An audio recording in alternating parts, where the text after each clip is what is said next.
guys, Happy New Year. This is Carlos Bedoya here. It's been actually a while since I've been able to play this Fugue. I've been focusing on some recitals that I just played, and then in a premiere of a work that I'm going to be doing later this month. So by the way, today is January 7th, and by the end of the month I'm going to be premiering a work by a Colombian composer. So I've been focusing mostly on that, but now since it's January, I only have 2 months and a little bit, 2 months and change to fulfill my promise to be able to play this, to learn it. So let's see how it goes. I'm going to try to put in more time now that the deadline is coming up sooner than I anticipated. So it's actually been a while.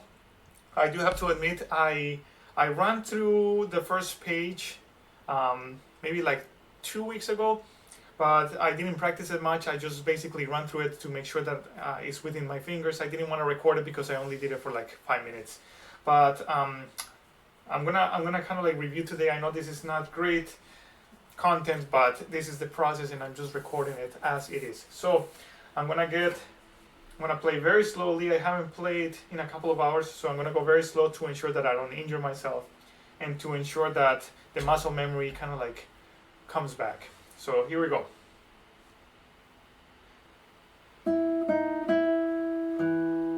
So even that little stretch, because I haven't played in a while, feels a little bit too much. So I need to be very mindful to ensure that I'm warmed up, yes, and that I don't force the movements, so that I do not associate consciously or unconsciously the piece with tension. So I don't want to associate the piece with tension consciously or unconsciously. So just a little stretch right there.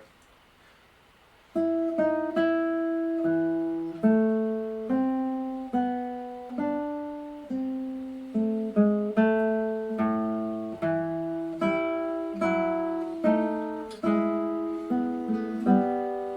want to bring out that chromatic line more.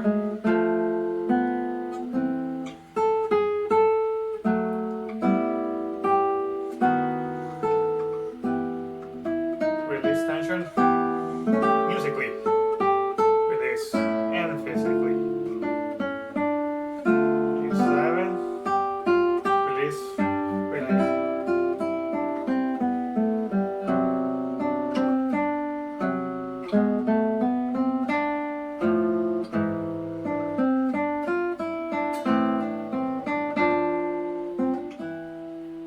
So a lot of times I'm saying release tension. Sometimes I mean physically, sometimes I mean musically. In reality, sometimes, a lot of the times, maybe even most of the time, they coincide anyway. So I'm just more or less modeling what is going through my head. All right, let's keep going, because I don't want this whole video to be review again. So on measure 17.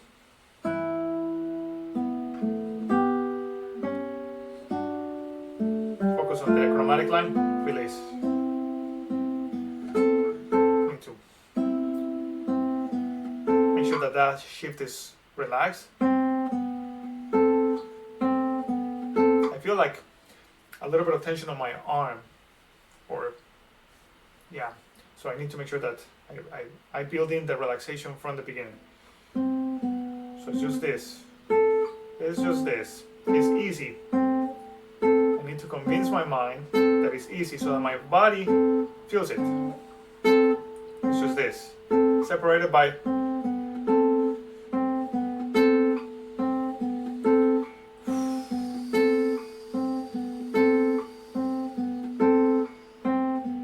and I have talked about breathing out. When you breathe out, your body automatically relaxes. When you breathe in, you kind of like tense up, and then when you breathe out, your body kind of like doesn't have an option but to relax. So a lot of times when I'm trying to build relaxation into a gesture, I do it while breathing out. So I simulate the sensation of being relaxed.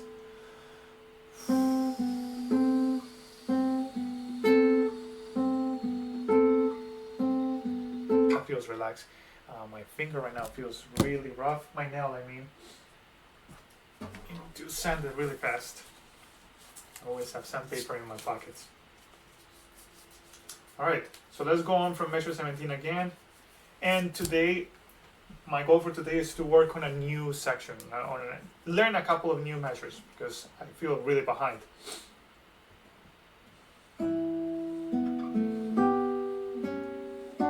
F natural, release. One more time. So F sharp, F natural, release into E. Shift, D sharp, E natural, F sharp.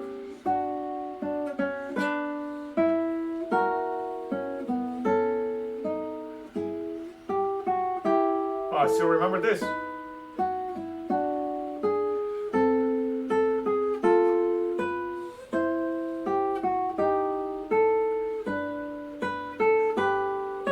Oh, C natural. Relax. Now, do I go with 4? I forget. Think so. New section, basically. I remember thinking about sound right here. Come on, come on. So, 4. Sound.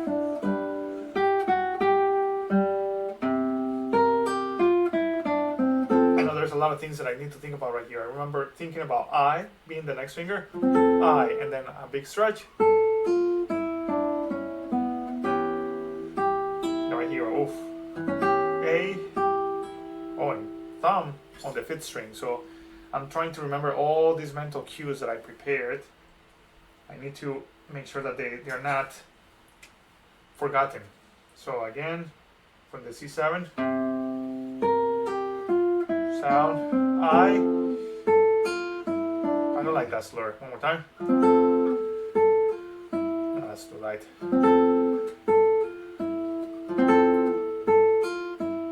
I gotta work on that.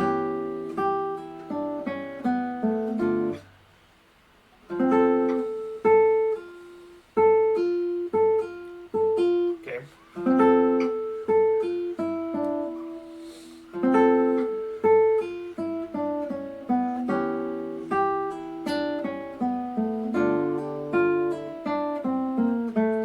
Lots to remember right there. So I, slur, then double A, prepare on the 5th, double slur, thumb on the 5th, thumb on the 4th. Wow, lots to do. Double slur, double thumb. I'm talking about this measure right here. There's a double slur and a double thumb. Lots to think about right there. One more time.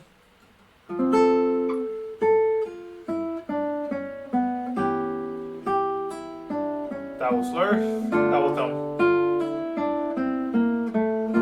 One more time. Not convinced about that slur. Better.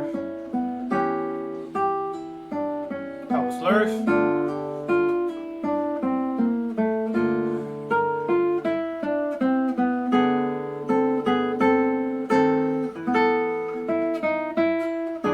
I remember this.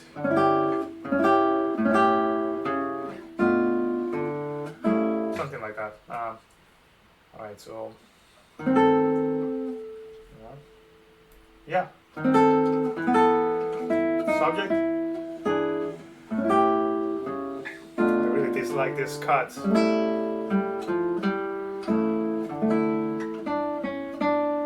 Don't accent the arrival.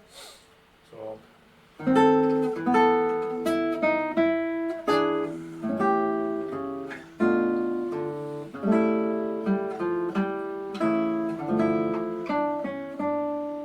I'm accenting the arrival. I think it's because of the bar. So where is that?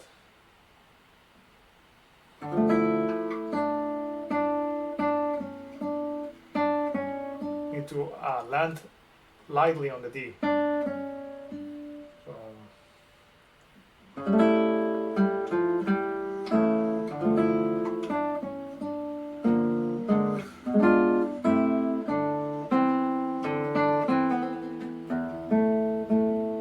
So, considering I haven't played it in a while, not too bad. I feel like I remember a lot of things.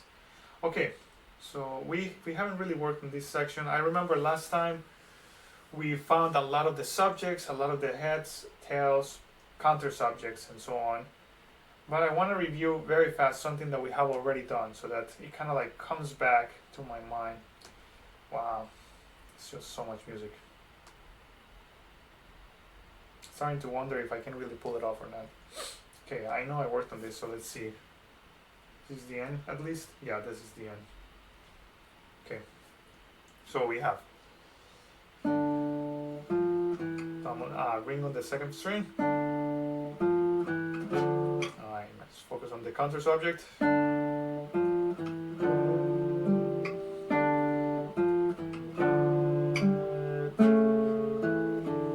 No accents.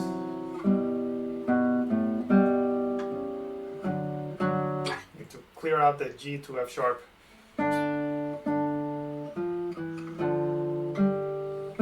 Don't accent the open string. Come on. A lot of practice. And connect the D.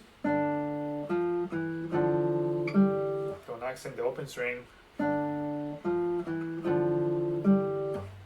accenting the open string. I think it's because my nail is too long. I don't know.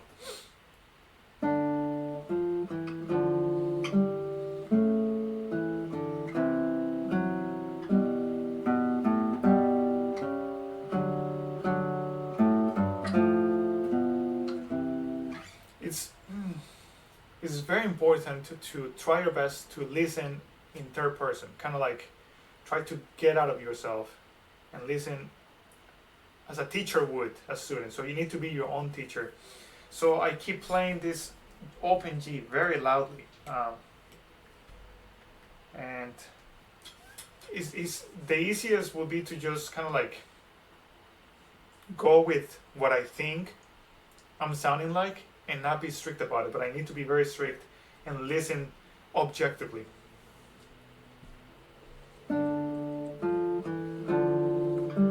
That's too soft now.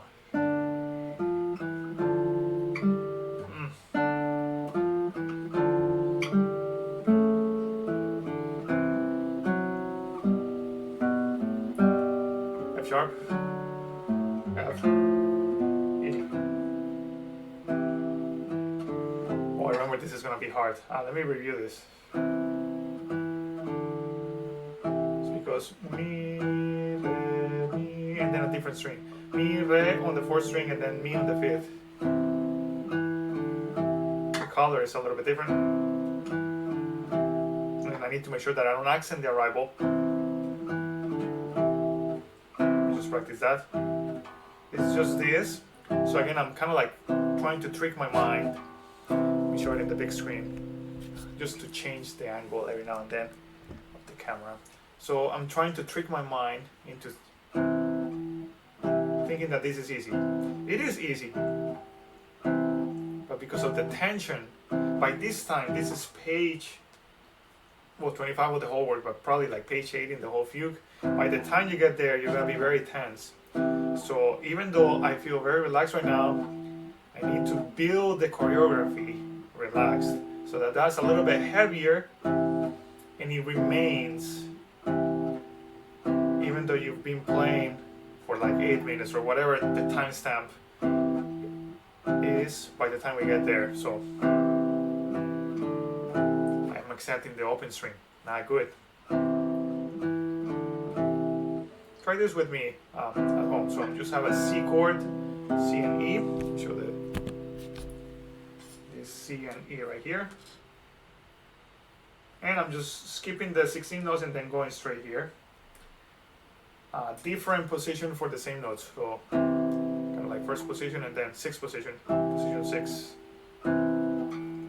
It's just that. And then I'm building in the relaxation on the shift. Also on the right hand. For some reason, my right hand is feeling tense. And I need to convince myself, this is easy. No need to be tense. And the only difference is that there are 2 16 notes in between. Now, are those the right fingers? No. Of course, I've been practicing with the wrong fingers. So, 4 and 3. It's a little bit harder because the fingers are weaker. So this is easy. Convince myself that this is easy.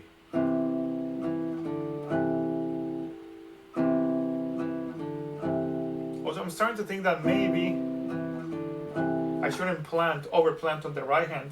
I know I was originally planning to kind of like plant my ring finger on the third string, although I don't see it written anymore. I thought I wrote it at one point. I'm not gonna plant. I feel like that's bringing a little bit of unnecessary tension to this already difficult passage. Well, that's not good. Suits this, Carlos. Very easy. Now I also need to build in that in this case the important line is the tenor, and then right here is the bass. So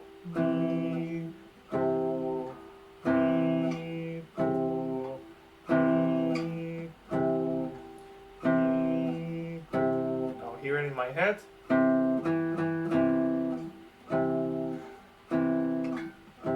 feel like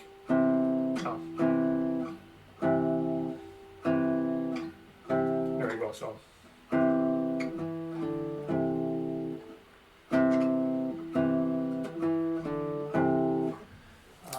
by the way, in order to help myself with the videos, every now and then I keep track of what I do, so I'm gonna write down that so far I see, this is day 11, the 11th day practicing this fugue, even though it's been already like 2 months, I don't know. So we reviewed first page, we talked about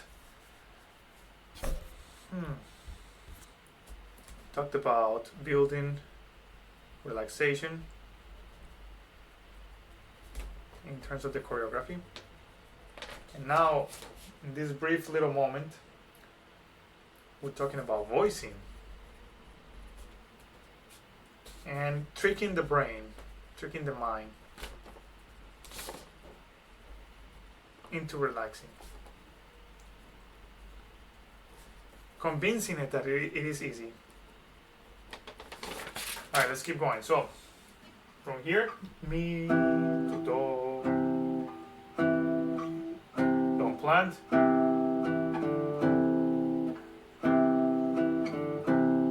Don't accent.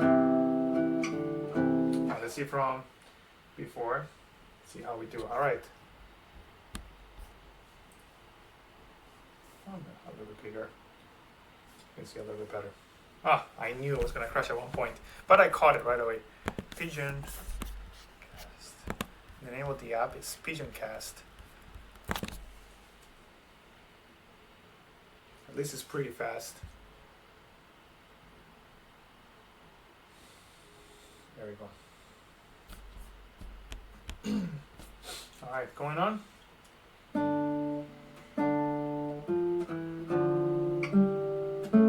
Don't accent.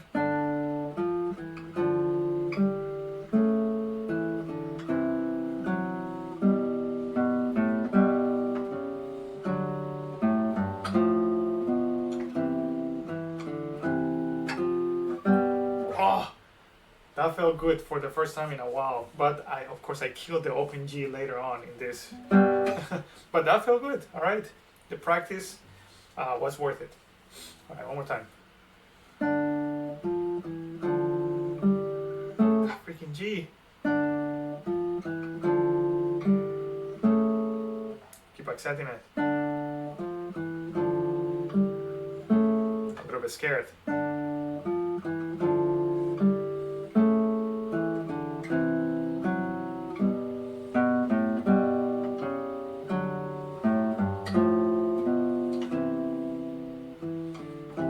Blanked out for a moment. I was thinking about my students. Funny anecdote. I've been for a couple of years trying to work on monkey mind. This is a term. There is a guy that I follow on social media, and I also listen to his podcast and whatnot. His name is Jim Quick, and he calls monkey mind, and I think he got it from someone, but I heard it from him. Kind of like the brain's funny ability to just wander and think about whatever. So he also talks about becoming mindful and gaining the ability to recognize when you're having monkey mind. And it's just things about mindfulness. And I've been working on this for a while. And the funny anecdote is that there was a period, like a month, that I dedicated to writing down every single time I got distracted while practicing. And I would stop, write it down, and make the conscious effort to just, okay, I realized that I was thinking about something stupid. So kind of like to building the habit of catching my mind when I'm being, when my mind is wandering. And it's very helpful because I think over time it has become a little habit where I realize right away when I am disengaged. So it is a very important skill that I think everybody needs to learn how to do, and I have a lot to learn about it and a lot to improve. But catching yourself not using your brain is really, really helpful. So your brain is a superpower, and I cannot emphasize enough how important it is to stay engaged the whole time while you're practicing. So don't let your mind wander. No, it's not good to have a monkey mind. So concentrate.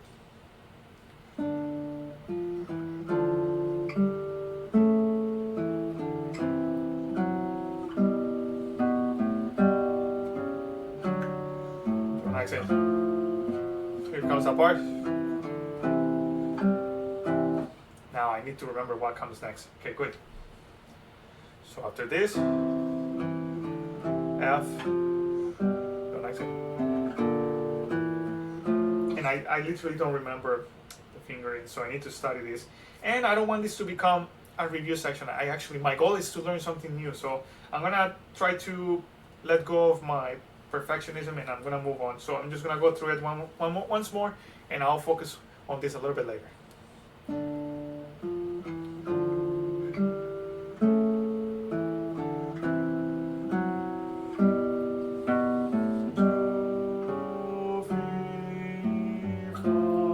Here comes F.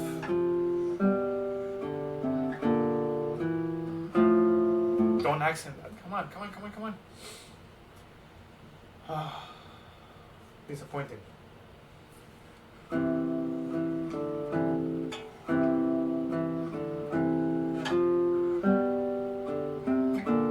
No accent.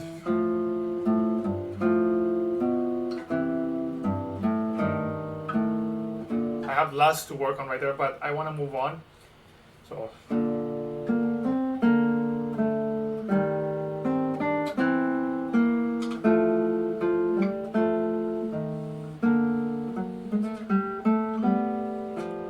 Have I worked on this?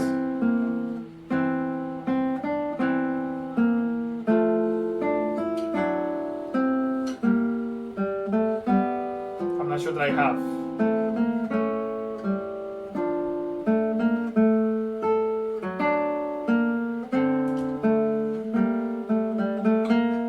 I'm not sure that I have worked on that or not, but I wanted to review that, and I want to review the ending so that I can get to my goal, which is to learn something new. Alright, so the last part that I learned was this.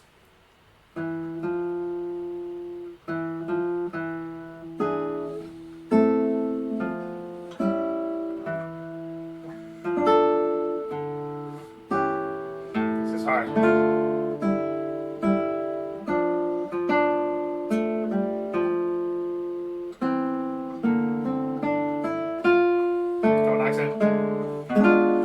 Same as before. Coda. Sort of a coda. Relax. Come on, finger. Okay. I feel like I'm forgetting.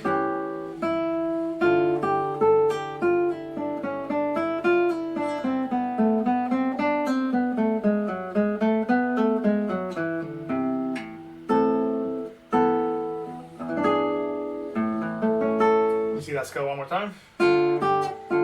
Slur, slur. Slur, slur, slur. So why am I having two slurs right here? And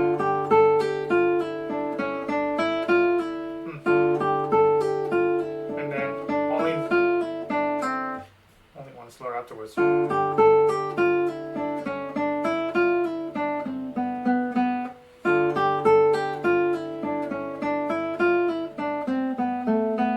Wait, let the D ring.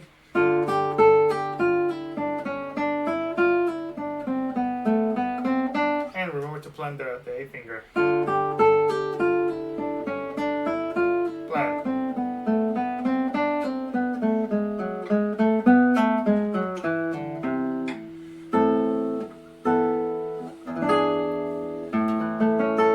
I'm gonna let Carlos in the future deal with the articulation issue about two slurs in the beginning and then only one later. Alright, so I want to get to something new. Something that I haven't looked at. Alright. For some reason today I'm kind of tempted to go on after the exposition. I think I want to do that. I feel like doing that today. So, 2 and then 3. So, 2.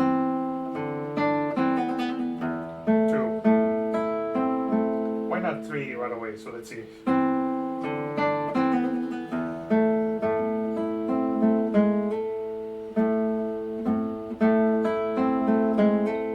Good work.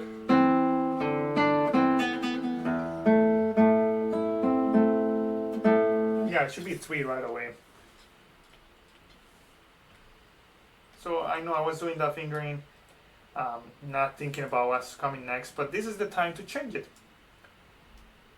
So 3, and now should this be 2? So this is 3, but should this be 2 or 1 on the C? So it could be 1 or it could be 2.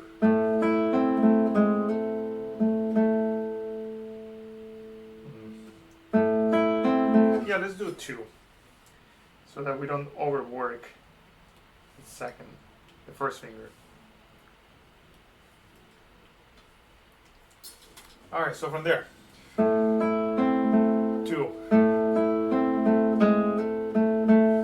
Alright, so I think the violin does this in different strings. Probably, but that's too hard on the guitar.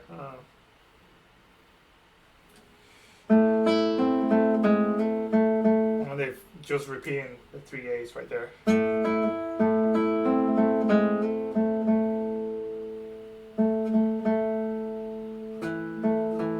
Now, how am I going to transition into that 1?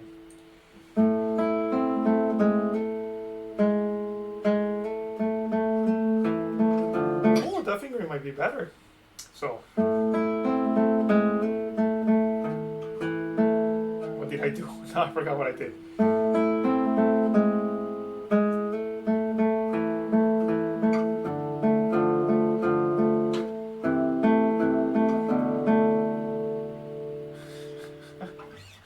Okay.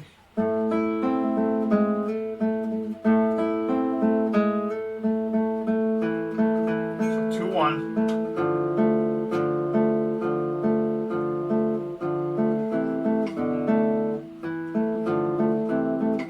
So doing the little bar right there helps with this.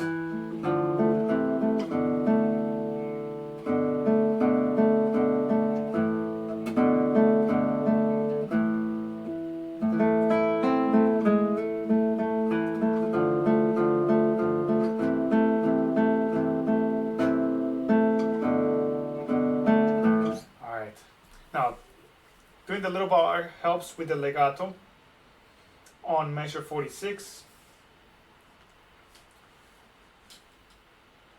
Hasn't crashed, okay. But I don't like that I have to disconnect 2 to play the inner E, this inner E right here. Maybe I could just not play it. Let's see.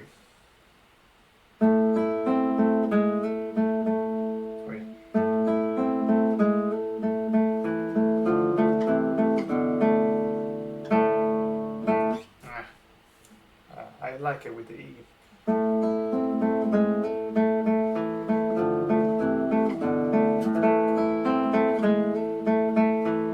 could just put a little bit of I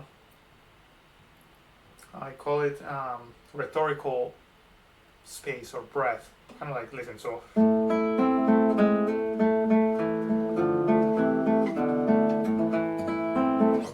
one more time. That's a little bit too much for Baroque music. Let's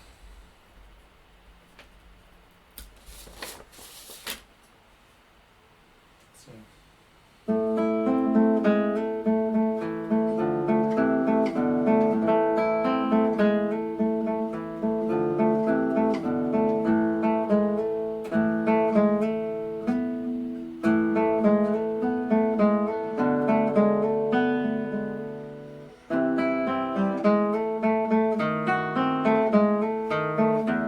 Okay, I'm getting excited. I think I'm gonna stick to the little bar right there. I think I like it. Let me see the other one. 1 1, then 2.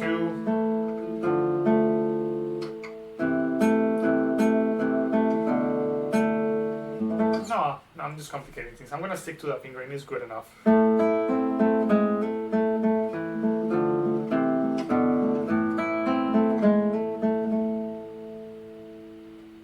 I'm doing 3 again. Yeah. 1. Think about that descending line. I know we briefly talked about it in a previous video.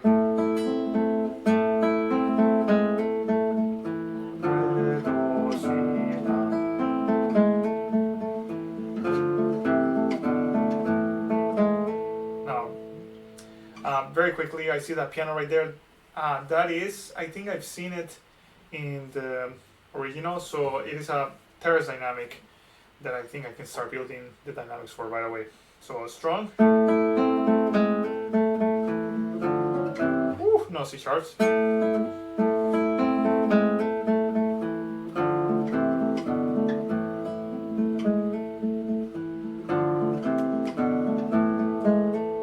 So my first instinct right here, I'm talking about this measure. If I do this with 3, there's a very awkward stretch between 3 and 4 right there. Stretch of 2 frets, which, you know, it's not too bad if it were slow or if I didn't need it to be connected, but sometimes that awkwardness is gonna affect the musicality. So there are 2 solutions that I can think about right away. Maybe 1 1, 1 1. But I'll have to go back to 1 right there.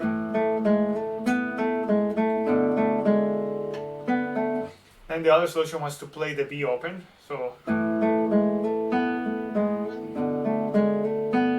and it kind of like becomes kind of like a complex melody where there's an implied counter melody. But there's nothing to continue that with. Maybe. So it could be like.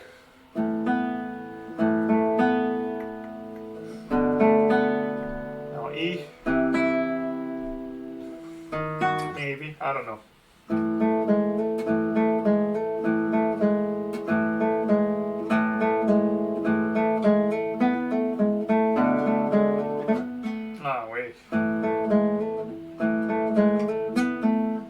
So let's try with the 1.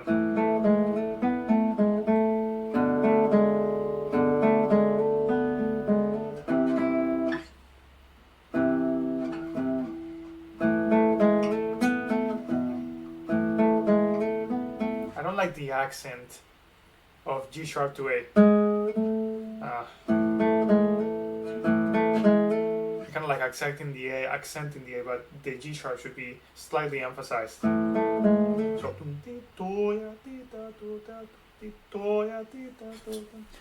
should be emphasizing the G sharp. So now, what color was I using for interesting things?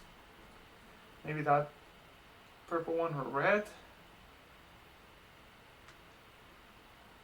Maybe that purple one. I think that's what it is.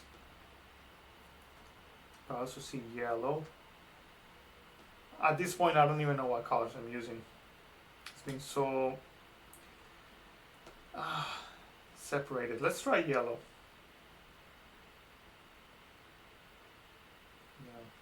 No, but I'm already using yellow right there.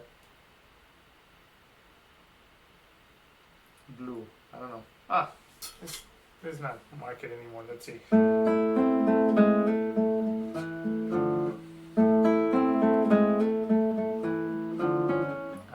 No C sharps.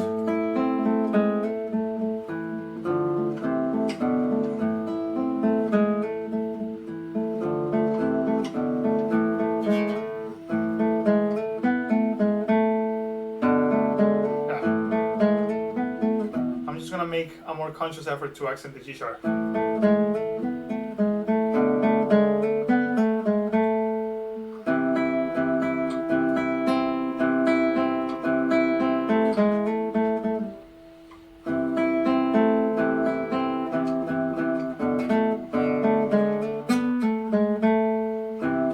Yeah, let's change this.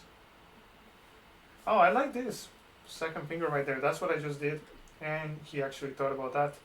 But for now, let's commit to that. And accent this. But it will be one again right here, I think.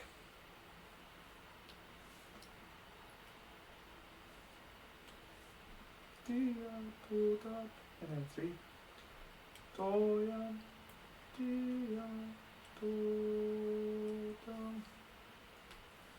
Alright, so something to remember is that they all end on 3. So I'm gonna mark that in my calendar, mark that in my CPU.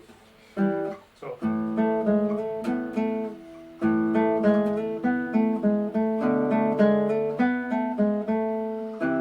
3.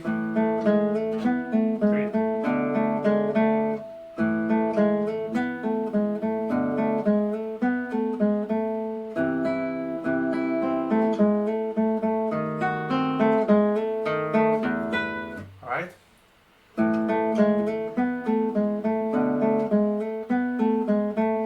I also need to make sure that I hold the basses for the same duration. So quarter note exactly.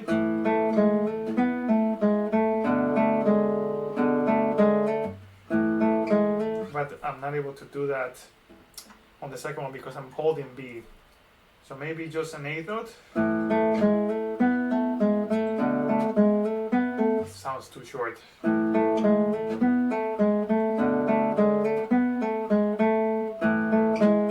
Maybe dotted half.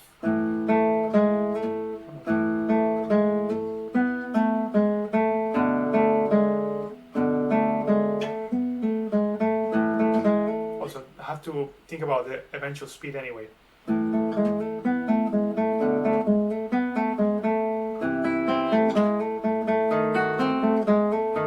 So the bass needs to be.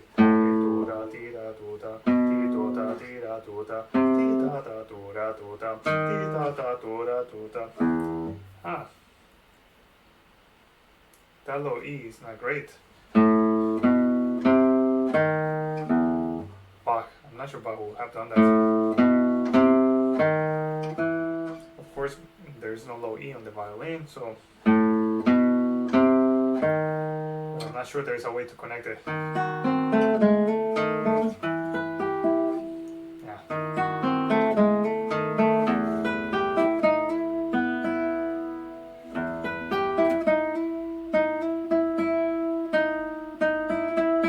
There is 2 strings right there.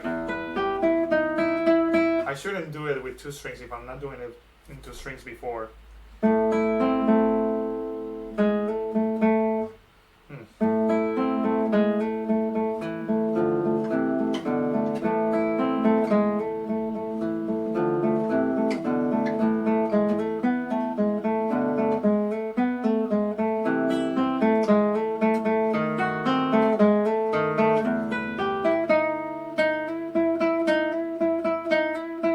I cannot do it with 2 strings on this one just because it fits if I'm not doing it on the other one, so I have to change this fingering. I might change my mind later. Someone might say, oh, it's for variety's sake. Right now, I don't agree with it. on the same string. Alright, so far.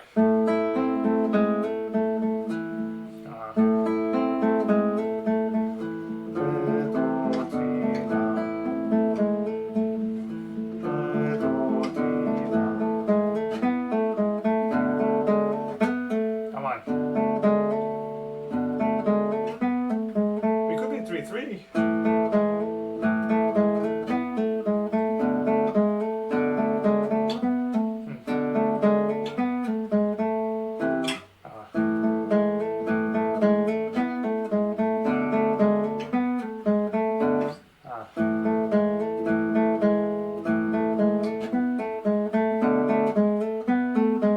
The bass has to be held the same amount of time.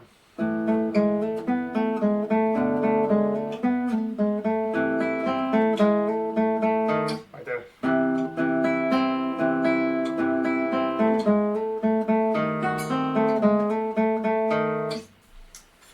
kind of like that actually. And I'm pretty sure I'm going to forget later why I chose this fingering. So I'm going to be nice to my future self. I'm going to put a reminder right here why I did that.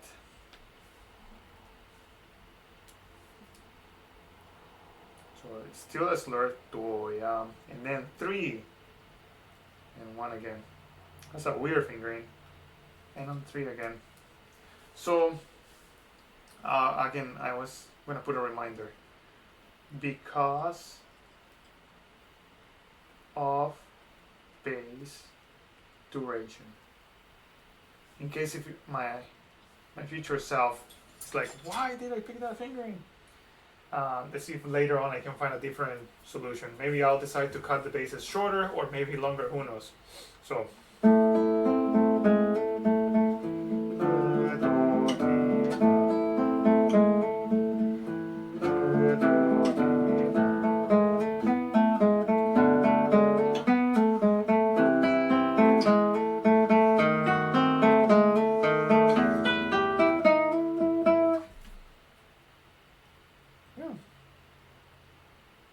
even though it says piano, for some reason I want to keep crescendo. Let's try with the dynamics that are written right there. Forte, piano, forte.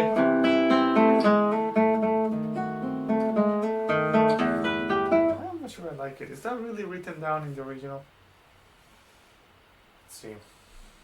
I wonder if we're going to be able to find... Oh yes, just the beginning, after the exposition.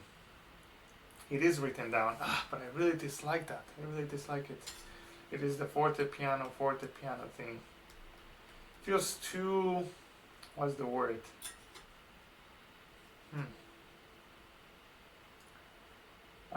What is the word I'm looking for? Formulaic. Feels too formulaic. Of course, that's Bach anyway. But with harmonies, yes, sequences, but with dynamics, I'm not sure. Why?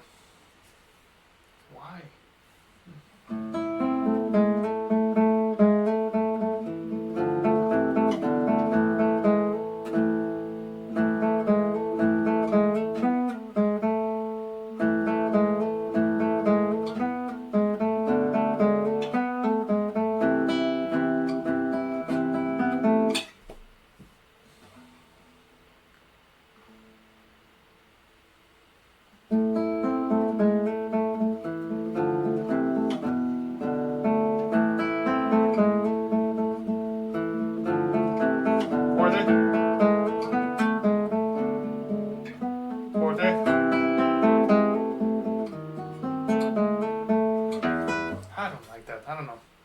I'll think about it later. Right now, I don't really like it. So in the meantime, I thought about these fingerings and why not do this one as well, the same. It's gonna help me memorize it better. Why not do it the same way?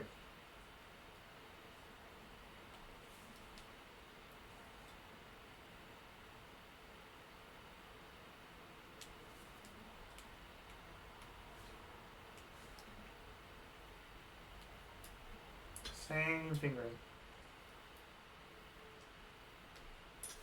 Alright, why not?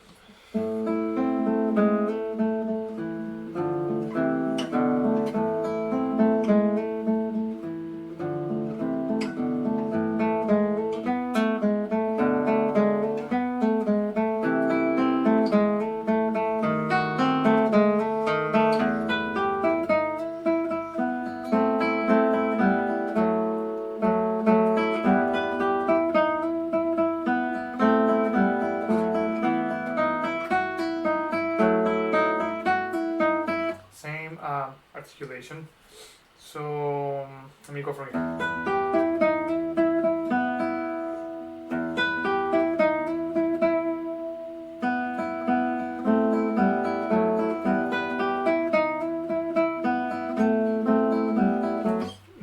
First couple of measures in a while that I feel like they're actually sort of easy. Now because I said that, I'm probably gonna mess up in the future in that section. Open strings, just thirds.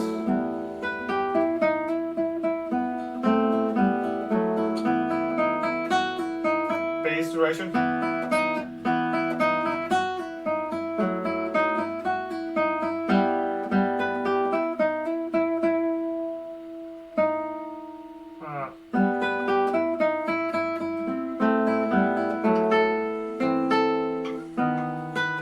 At least until there. So bass duration. Now what else am I doing? So I have a slur. I have a slur. So therefore right here I should do a slur too. So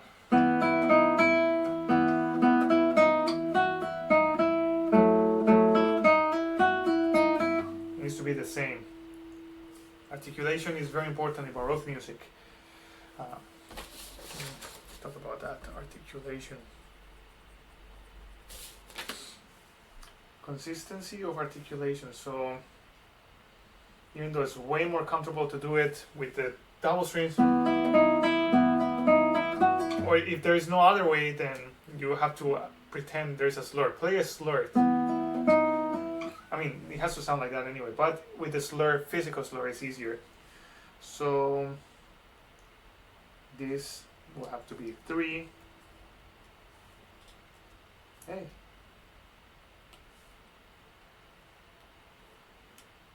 And then slur into 4. This has to be 4. And this is probably, because of bass duration, then I can do this with 1. T, am I slurring that? Am I slurring that as well? So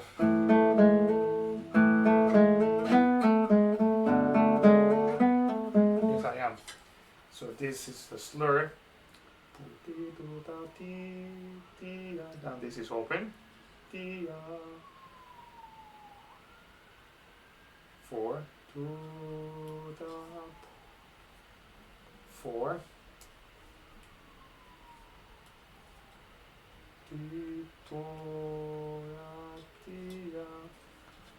And right here, probably 4 again, why not? And open. Now right here I was thinking about how to go back to first position. So I could do that. Why not? I think that'll be better.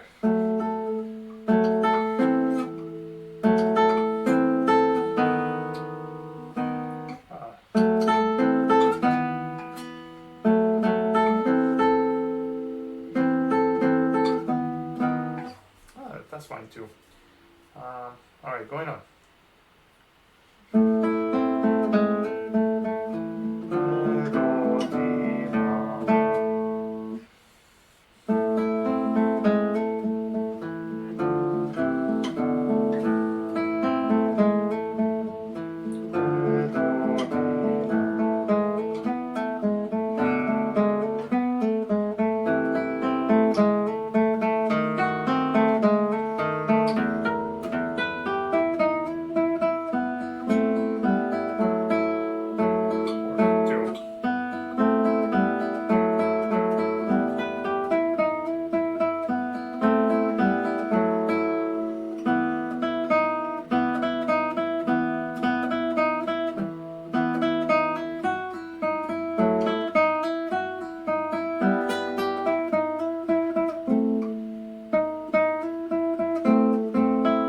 Has to be open right here.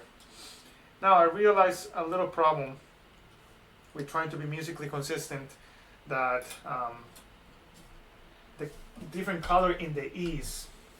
It's kind of like unsettling a little bit. So I need to work on the color of the E's right here, because one is closed, one is open. So I'm gonna put a reminder right here of colors.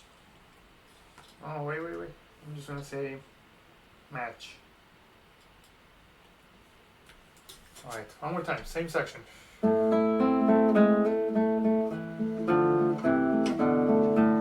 I really don't like this,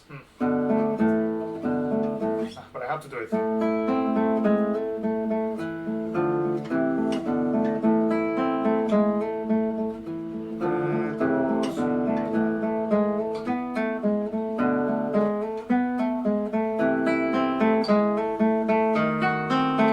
I'm just gonna ignore those dynamics. Now, duration of the bass, it cannot be forever. All right, one more time. I'm gonna ignore those dynamics. I'm not a big fan of them. Sorry. This one is okay. This one is okay.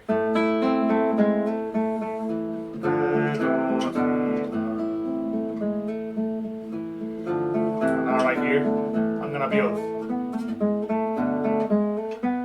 Anyways. Don't accent.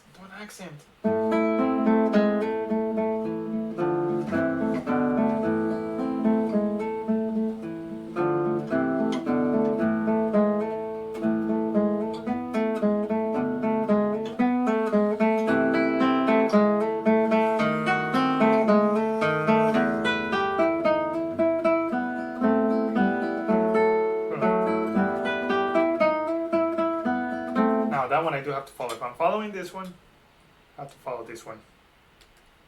I play a little bit slower. I feel like I have it in my fingers, but my brain is not really thinking, so that's not good.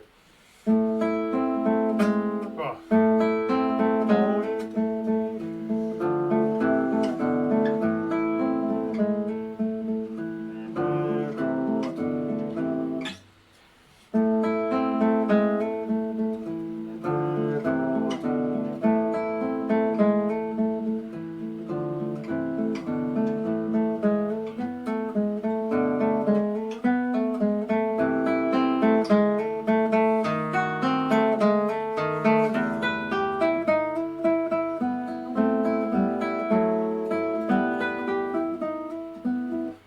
Didn't do it. I'm getting distracted. I feel like I need to take a break. I'm also worried that I have a lot of work to do, so I think I need to stop it soon, around the 53rd minute 53 mark. Makes sense. I'm not thinking.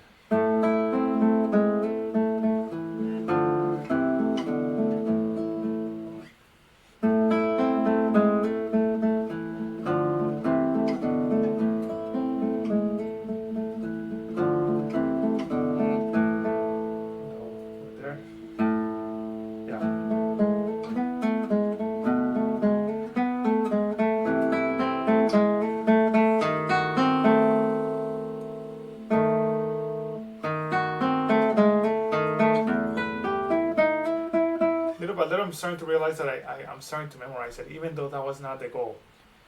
Come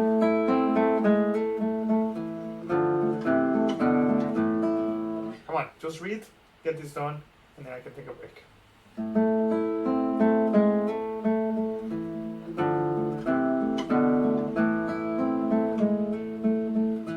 Concentrate. No accents.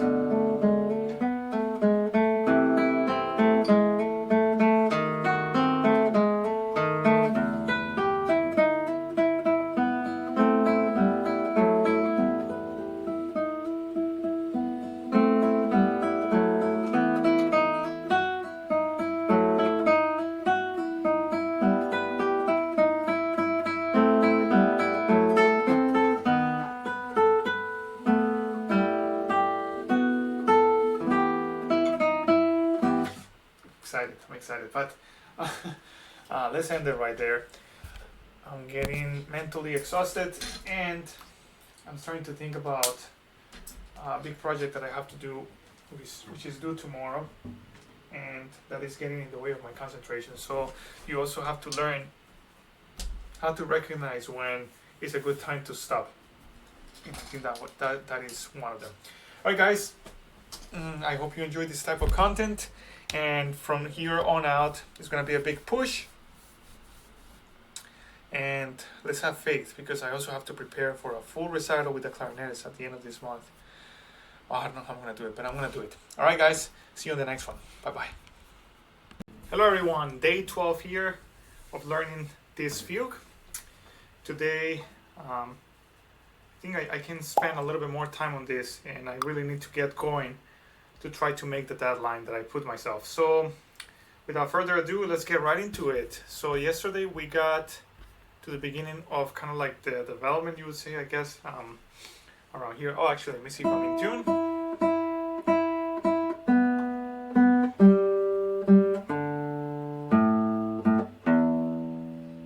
Just came back from work, but I feel very energetic to practice. So, oh wow, my nails are horrible. It's okay, I'll survive.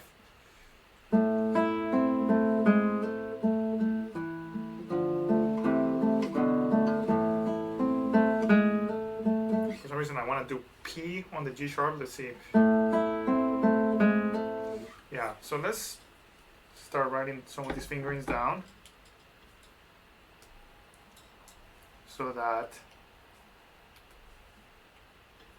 I practice the choreography. Now, what else am I doing? As a slur, then I am. Is that what I'm doing? I don't remember. Yes. P-I. And of course, this is still P-I.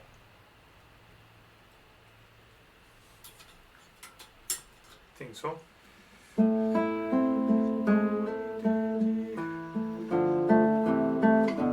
Same thing.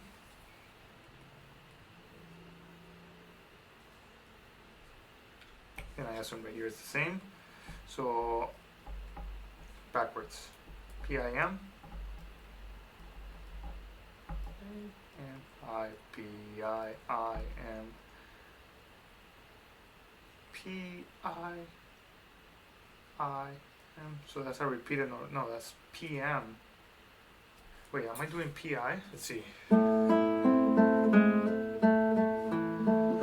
Yes, it is I-I. So that's right.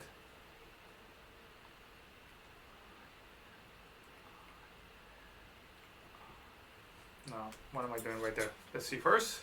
So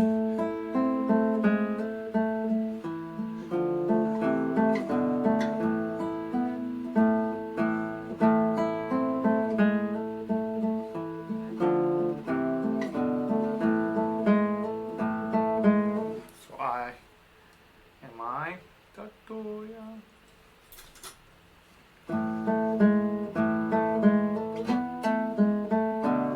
Same thing.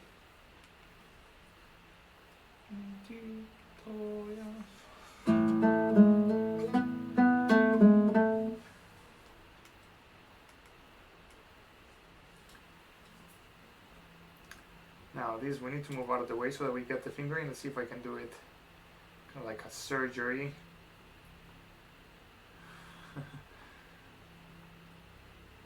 Nah.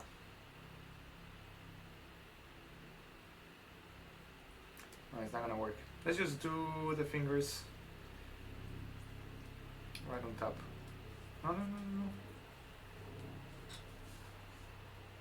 See what I'm doing?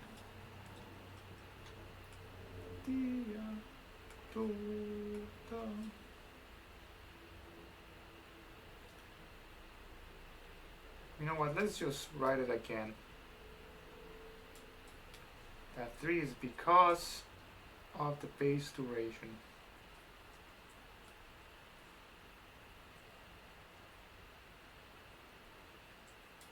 Let's write it in a different color too. Bass duration. maybe my future me will know what I'm talking about. M-I-M. Okay.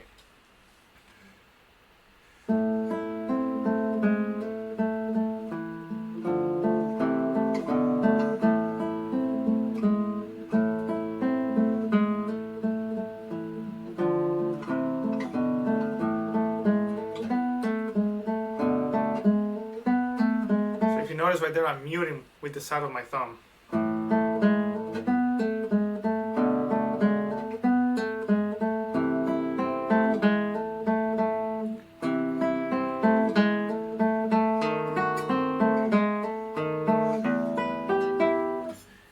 Right here, P-A-M-I, probably thumb, do-ya, same thing, dun, dun.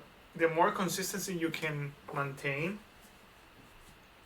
the better you're going to be able to memorize it. Consistency, of course.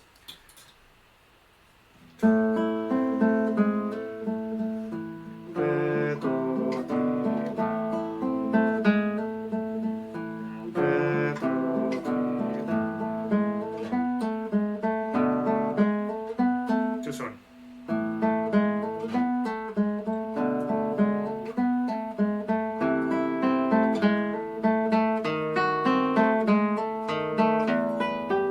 Right, let's continue with the fingerings. So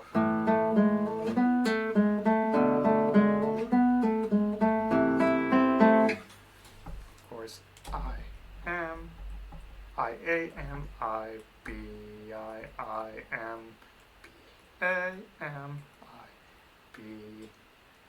It crashed. So I'm not sure if I want to do P right there. Okay, let's recover this.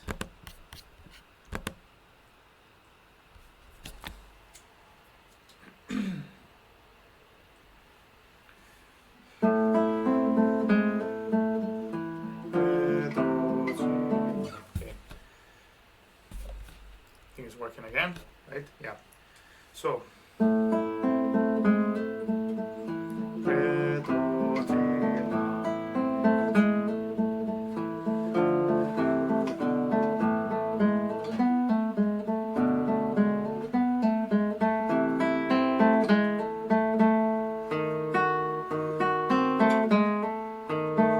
yeah, cannot do P right there.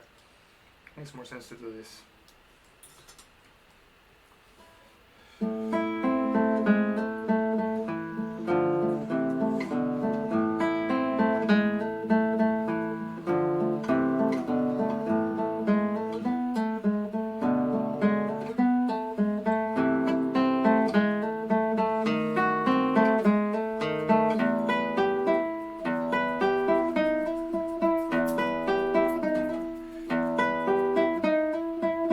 Right there, I might not want to do thumb because I need to mute the low E string. So, by the way, something interesting just happened. You guys remember how yesterday, well, the previous video, in my case yesterday, I was talking about how sometimes I'm starting to notice when I get distracted. I just realized I got distracted because I realized I need to send an email of someone who's kind of waiting for an answer, and little things like that can get in the way of your practicing. So it's very important to notice it and then just let it go. I promise, I kind of like tell myself, I promise you're going to remember to answer him. So I'm going to trust myself that I'm going to answer later. And right now I want to concentrate on this. So I was just saying that I think I want to do that with M because the thumb has to go and mute the bass.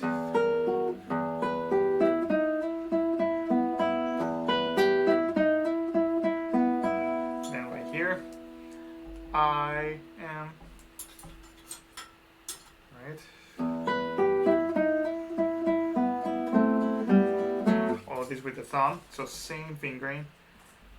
P-I-M, I-M, I-M.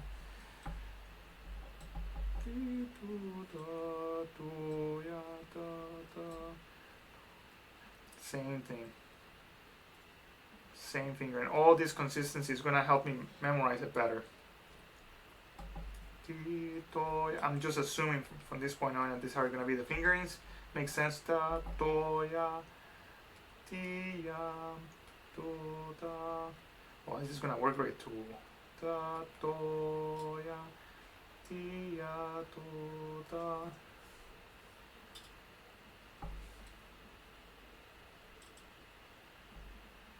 Probably da, da, da, do, ya. Let's keep going. So.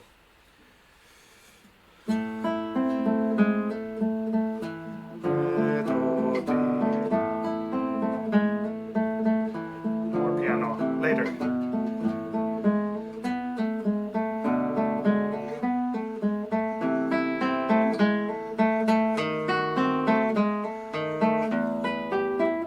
I'm arriving really tense right there. I need to build in that relaxation.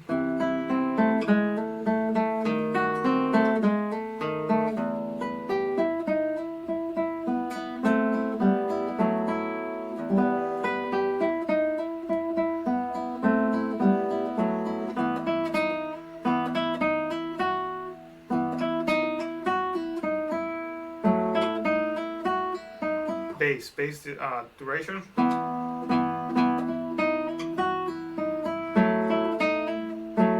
Oh, I cannot do a 3 right there then, because this 3 and this 3 won't allow me to hold the bass. That's why it didn't sound right. That's why it's so important to listen what I say in third person, because I would have just assumed that's gonna work, and having the ideal in my head is not enough. I need to really make sure that it sounds the way I want it to sound.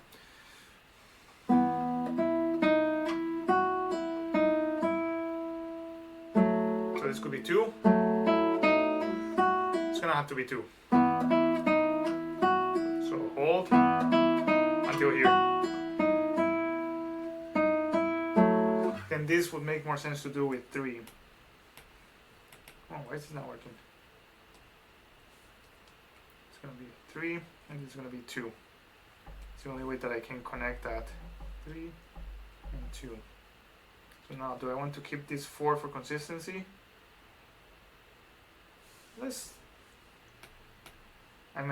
Do I want to make this a 3 for consistency's sake? I think so.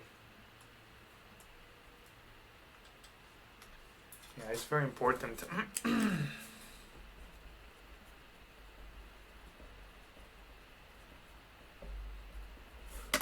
Alright, so very slowly, because I feel like I don't know what I'm doing. So the melody is di, mi, re, mi.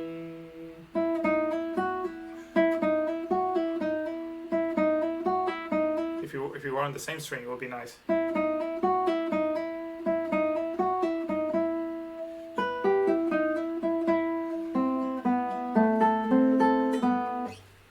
Then implied counter melodies.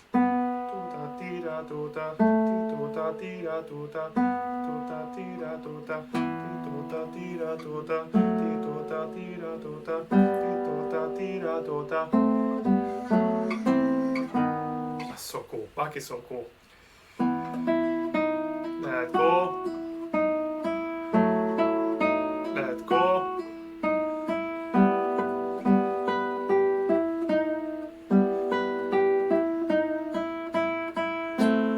Maybe. I don't like the changing color. Maybe. Yeah, I think I want to do that. I need to be mindful of the color of the different E's. So that right here I can do A, M, I, M, I, M, I, A, probably M. And I think I will leave it up to there in terms of fingering. Now let's really try to learn it. Okay, so I want to try to make sense out of the makeup of what I'm playing, the components. So A minor, right? Repeats. A minor, so we have an ascending line.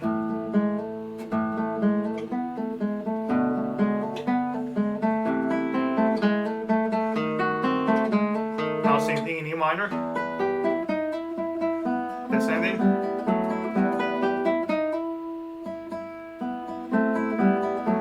now ascending line on the bass.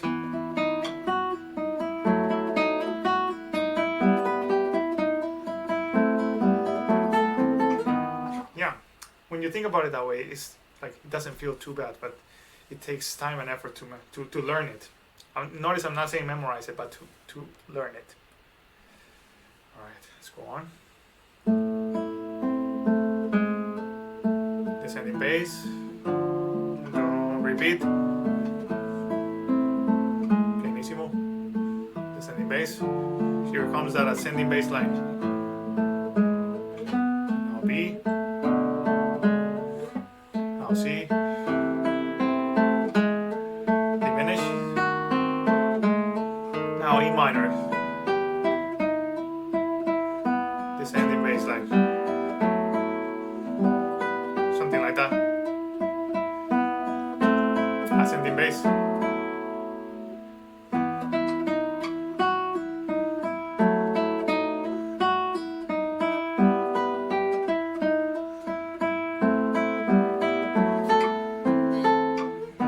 I think so. I'm surprised at myself. Because I think I understood the concept, and therefore I didn't, it's not like it's memorized, but I understood what I need to be doing. It's kind of like I understand the directions. Kind of like when you read the directions to go somewhere, and you know the place so well that you only need to read it once and then you know where you need to go. That was kind of like similar. And of course, this is not going to be enough to sustain me in a successful performance, but it's a good start. Knowing, understanding where I need to go, having those mental clues is going to be very important.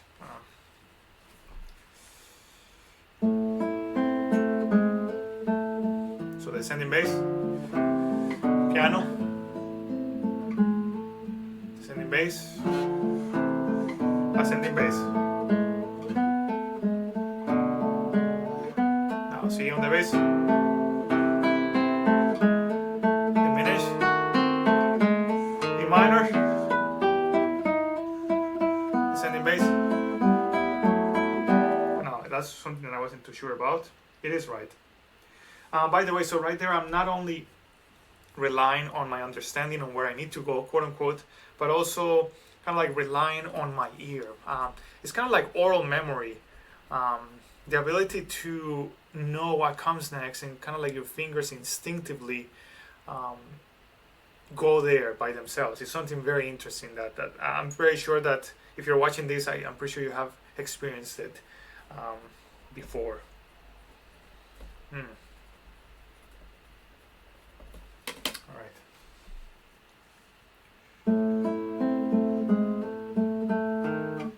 Concentrate.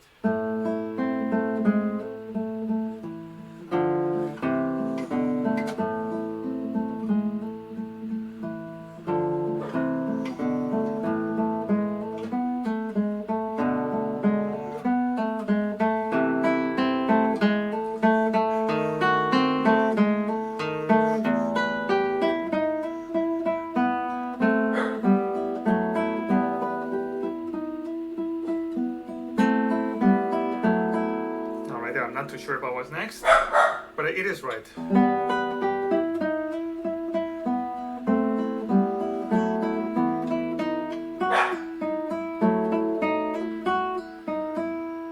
Is there a bass?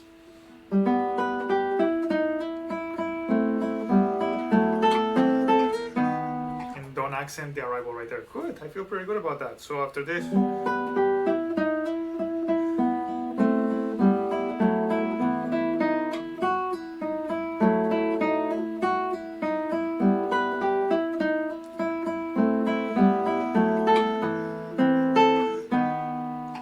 good, nice. All right, let me review this section right here and see if I can do it from beginning until there.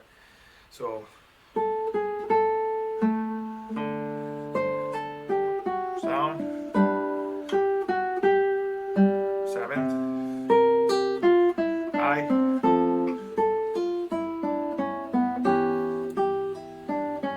double,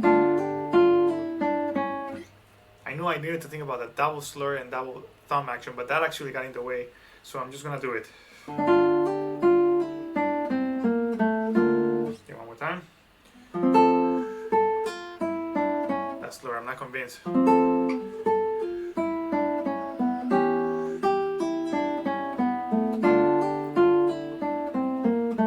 So I need to remember that the first one is C sharp, the second one is C natural. C sharp, C natural. Yeah, I'm talking about this section right here. The first C sharp, the first is a C sharp, the second one is a C natural. I need to just conceptualize that so that I understand it. Slur.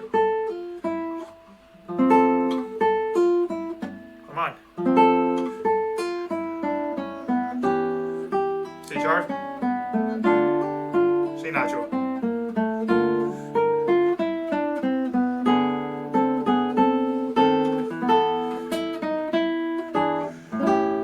I hate that jump. No accent.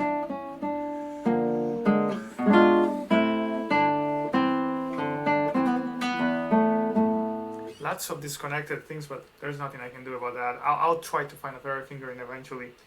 Something I thought about just now is the thing about mental clues or kind of like hints, creating a roadmap. Sometimes you might find that a different clue might be more helpful. Like in this case, I'm wondering if instead of thinking double slur and then double thumb, instead of thinking that in that moment, maybe I can just think C sharp, C natural. But I mean, the fact that I practiced it with a previous clue, with a different clue, is only going to make it better anyway. All right, let me try from the beginning, see if we can get from there until where we just finished. Concentrate. Let's start with I.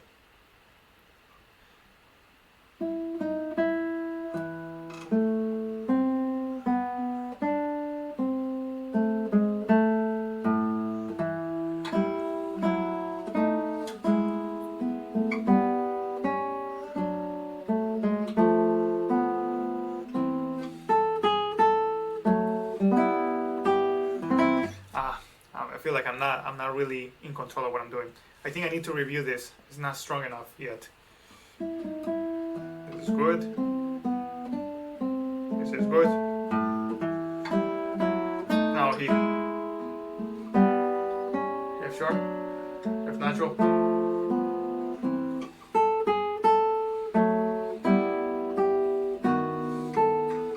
Something I feel like I'm not feeling the octave jump enough right here.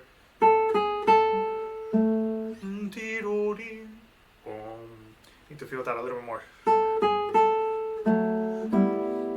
No, it's 3.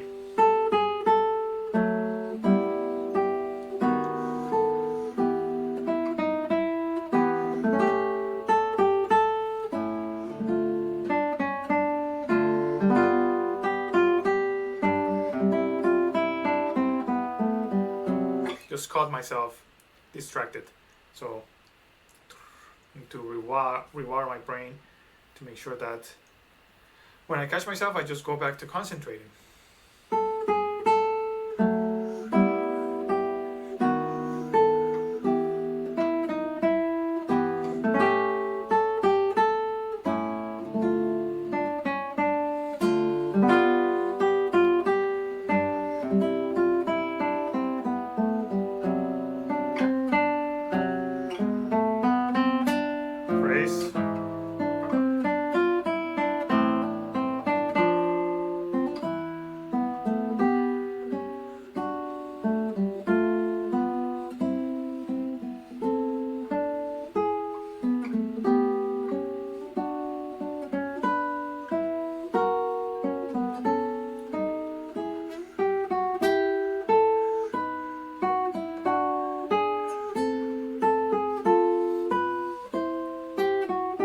Got this.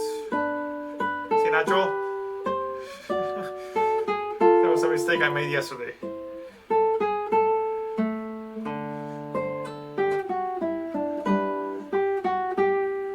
last section.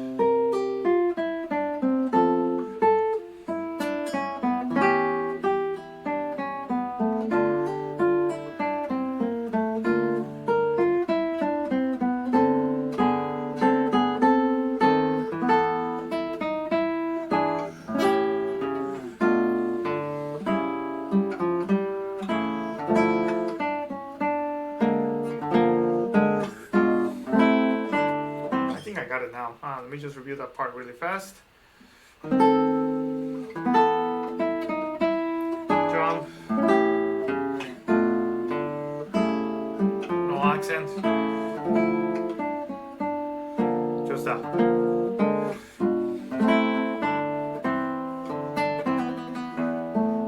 So today I had a lesson with a student. We were talking about a fingering. There was no way to connect it. I mean, just like in many instances right here, I couldn't find a fingering to make a line connect. My student couldn't either. And then we just found out that sometimes in order to create the illusion that it sounds connected, we're just connecting it rhetorically. So it was something like, it was, waltz by Barrios. And it was something, it was drop D, so the F sharp is here, and then he needed to go back to B, so it was kind of like this, so it's supposed to sound like this. And the solution was just to place a little bit of a conscious breath on the F sharp, and it sounded conscious, it sounded like with purpose. And I think it solved the issue. Even though it's disconnected, it is connected rhetorically, which is interesting. So let me see if I can find a way to rhetorically connect this. So I know the important line is E. Let's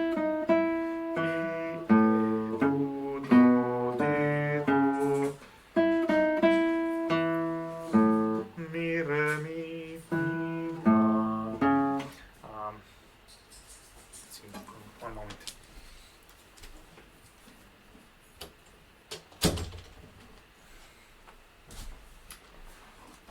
Right, so one more time.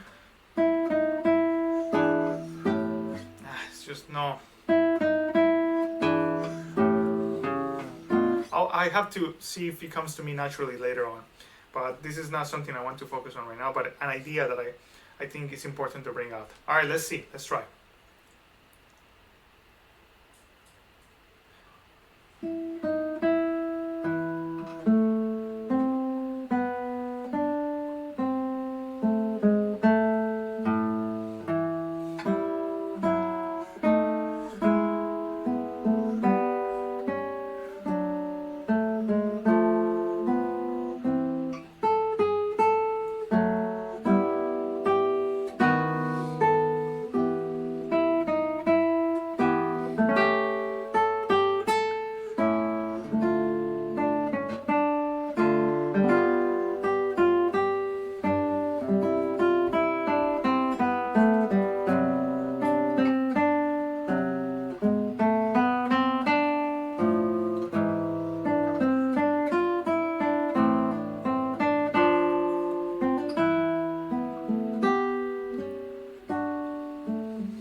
pretty good about that.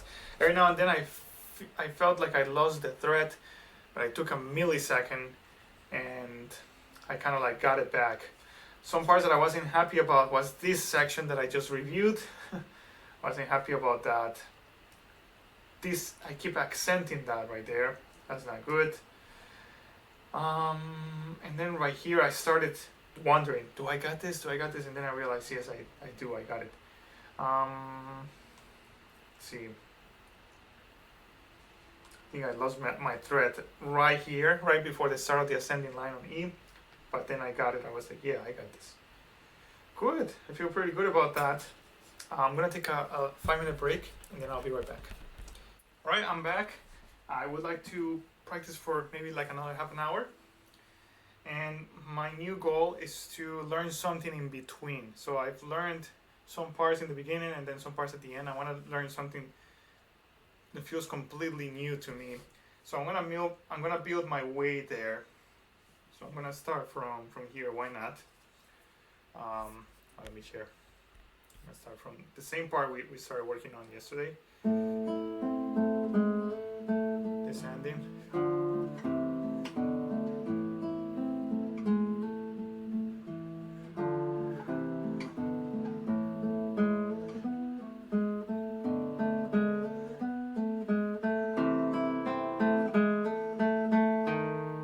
Is that right? Yes. I think I made a mistake right there earlier. I'm remembering.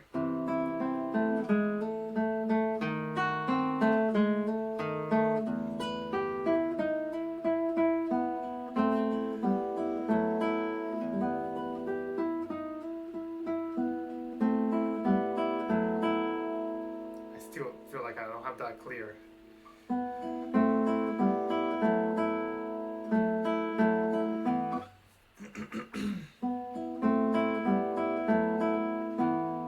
Maybe I should do A.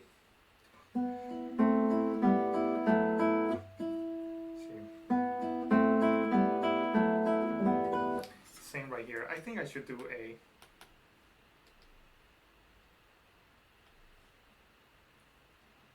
I think I might forget later, but I think it's a better fingering anyway.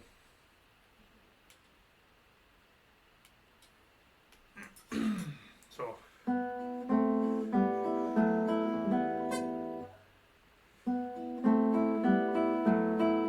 And by the way, I'm doing 1-3 right here. I don't know why I didn't notice that. 1-3 is less of a stretch than 2-4. There's no need to stretch unless there's a need. Alright, so A.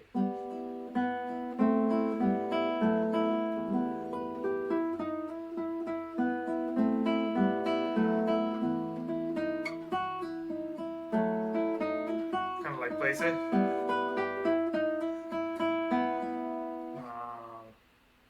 Felt like I had it before.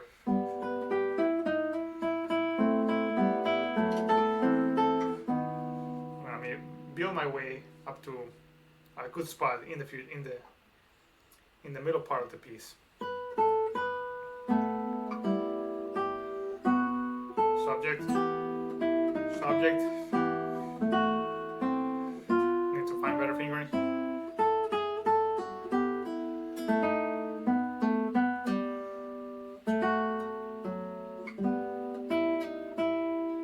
C natural.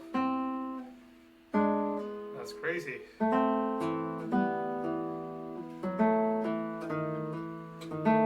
need to find a good fingering for that. Subject. No accent.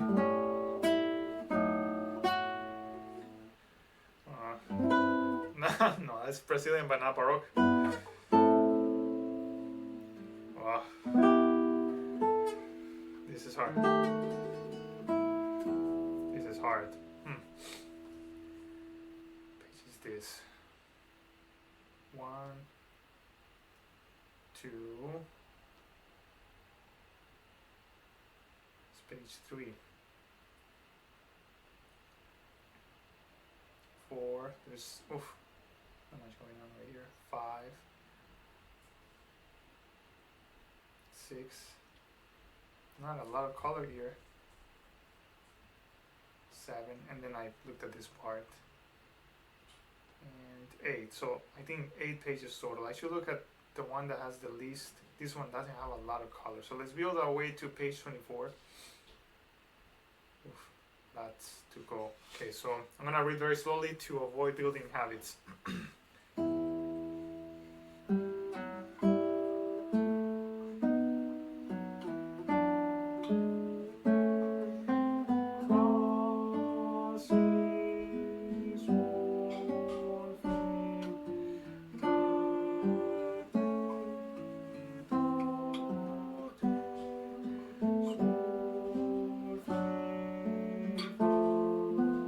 Subject.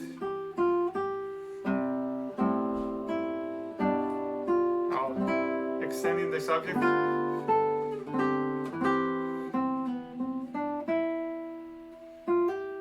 That's something I have to figure out for later.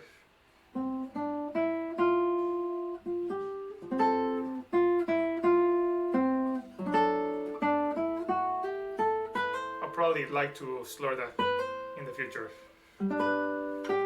Subject.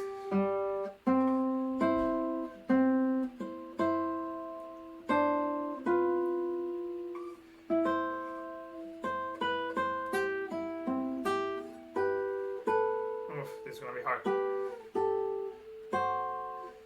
Not a good fingering. This is hard.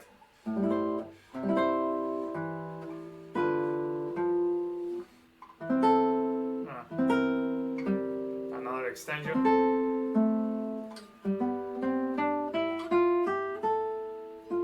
I like this section. Very light texture, and it works really great on the guitar.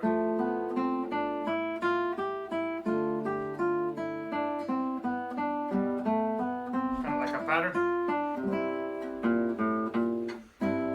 This type sounds like the third fugue.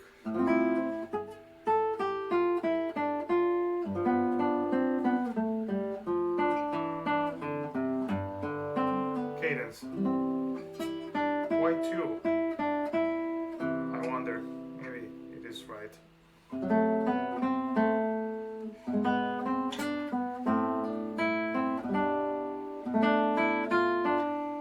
This is great. Oh,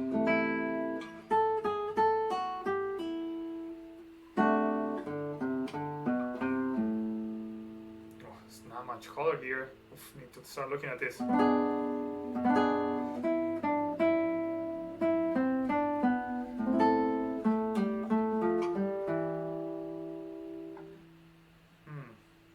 Why 1? Oh, because of this.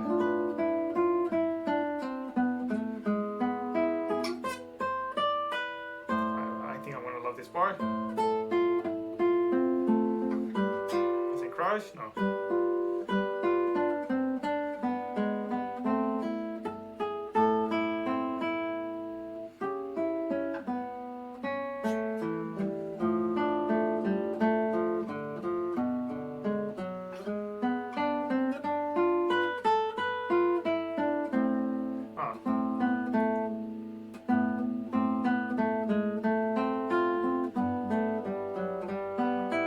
Of sequencing.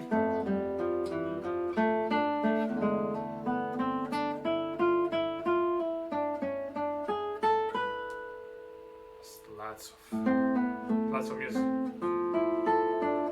Subject.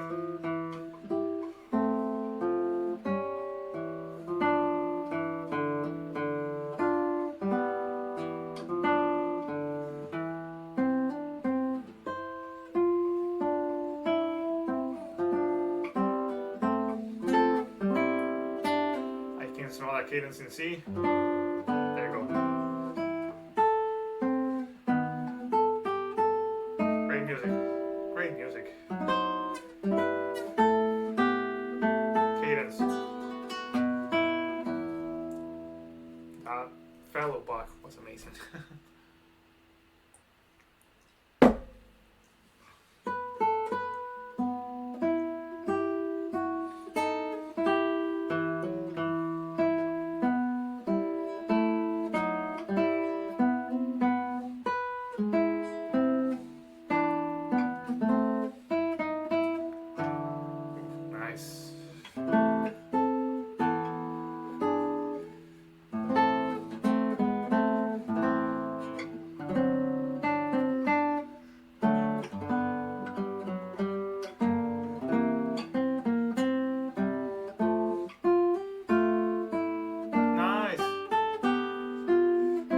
dramatic line.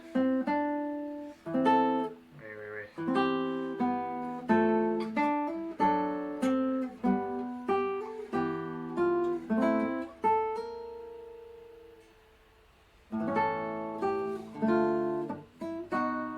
Oof. Wait.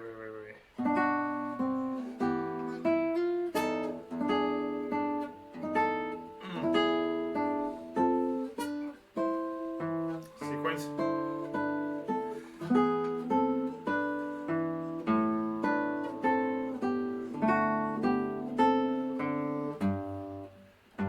Wait.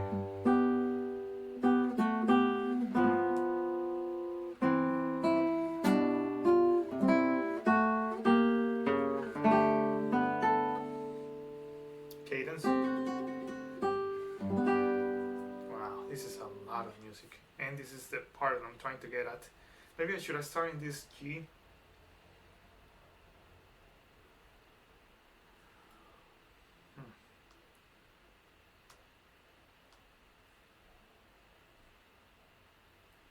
Yeah, I'm getting a little bit mentally exhausted reading that, so I'm going to start from this part in page 23 in G major. So we go from here.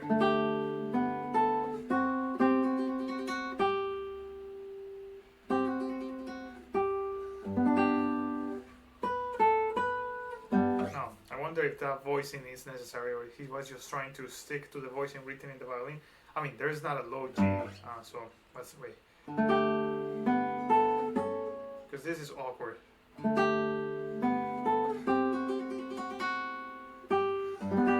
That will be easier without D, just G, G, B, G. Let me see, would I be able to find it? Let me see the voicing. So this is measure 166. I think I wrote down the measures, didn't I? 166. Oh yes, I'm so glad. Oh wait, I didn't finish it, but at least 154 is closer. 55, 56, 57, 58, 59, 60, 54, 55, 161, 62, 63, 64, 65, 66, 67, 168. So 166 is right here. There's a low D. There's a low G. Why do I keep saying there's not a low G? I mean, not as low as the guitar. But yeah, the lowest string on a violin is a low G. So what am I talking about? So I can do the exact same voicing actually. Why change it? It's gonna disconnect it. So I'm gonna do that voicing.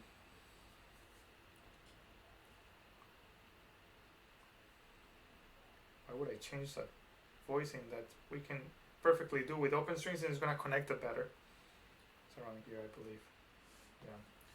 So this D is going to come down.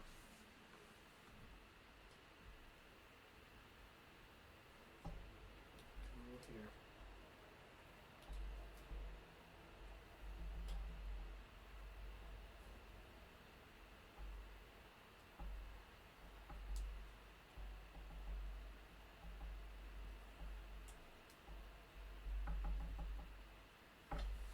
Let's try to make it very pretty.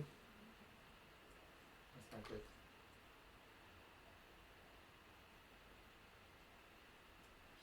Something like that.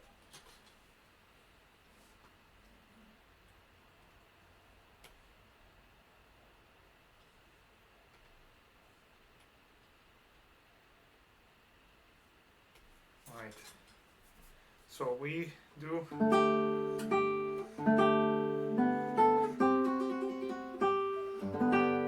there you go. 1 1. That's not gonna work.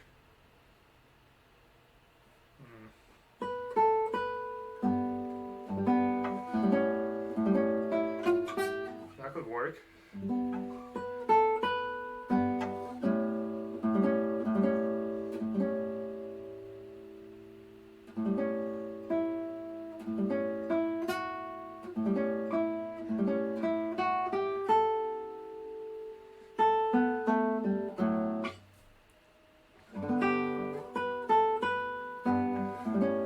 Definitely.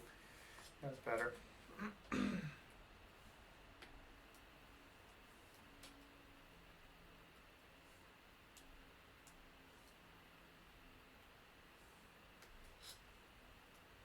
This is 1 on the 4th string, and then 3 on the 3rd. And then this is on the 2nd string. Yeah, I don't know why you would do 1-1. I mean, it could work, but if I can avoid it, why not?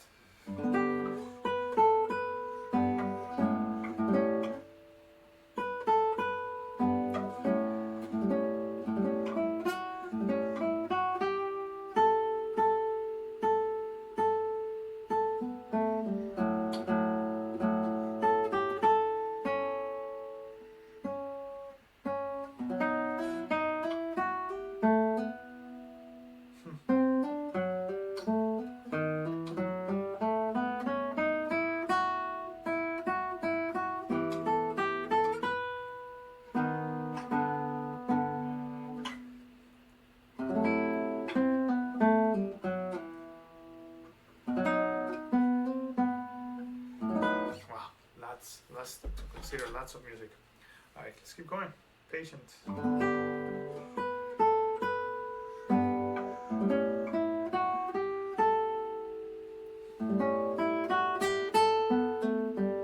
Now, did he want to hold that G, that A, I mean?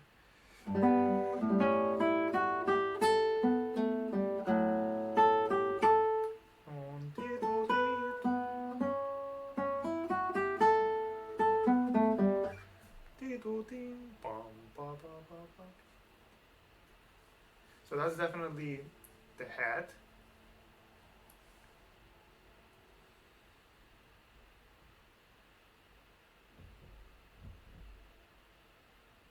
Am I identifying the head with a specific color? I wonder. I don't think so, right? Just the head.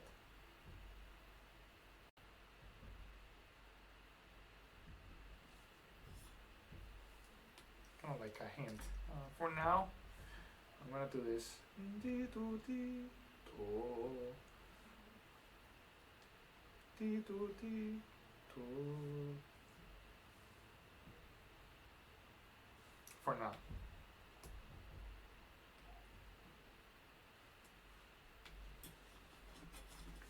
All right.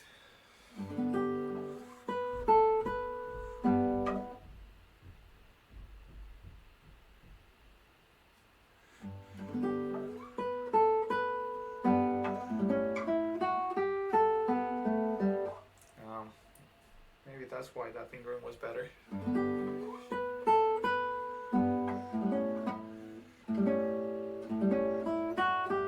I could do that too. I could do that.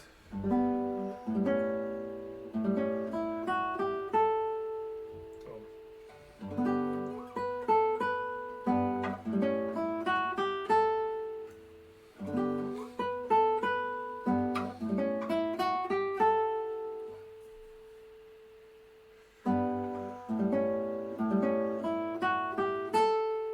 Yeah, let's do that.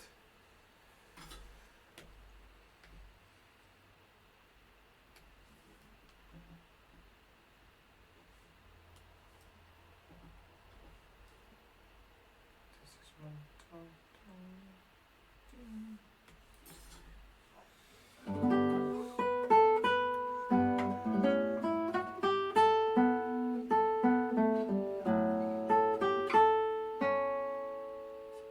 3. This is definitely this. So.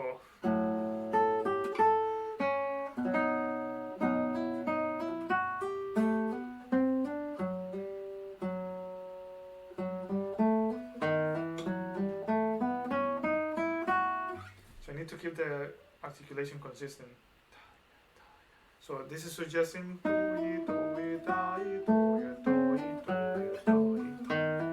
Now, is that consistent with what the violin score suggests or demands?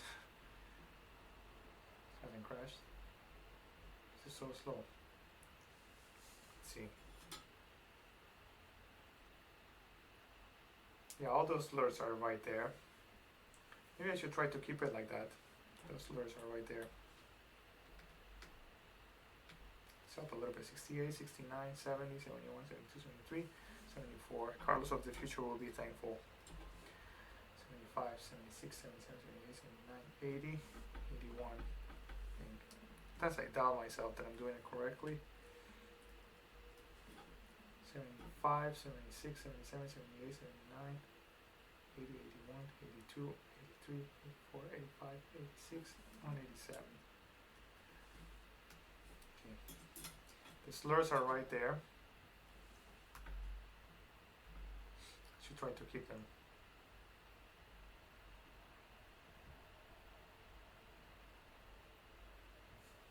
Not too far.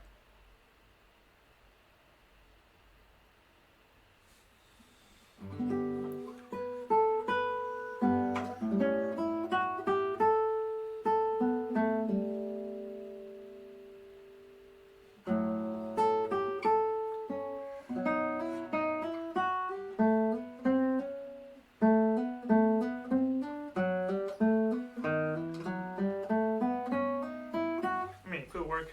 Definitely this 2 needs to be extended to connect.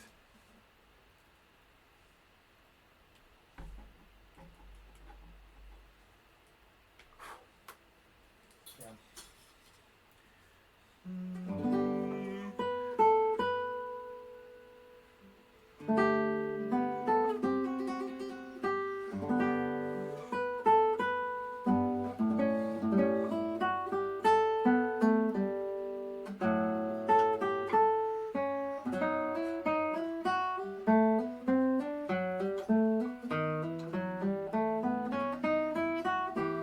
Now this has to be 2. Not has to, but should. I think is a good fingering. I'm just gonna follow that fingering. It sounds kind of nice. It's a nice effect.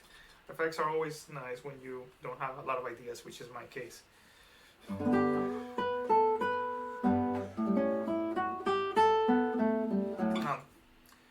I'm debating this slur right here, so.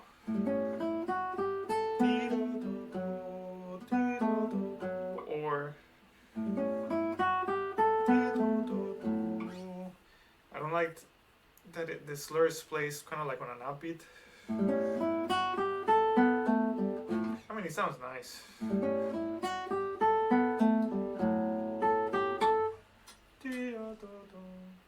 Kind of like that this showcases the change in direction, so I'm gonna keep it. Yeah, I'm gonna do that. All right.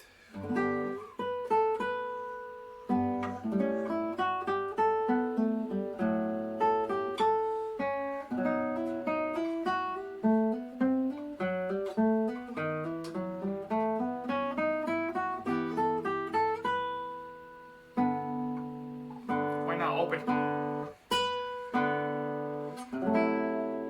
That right? Why not open?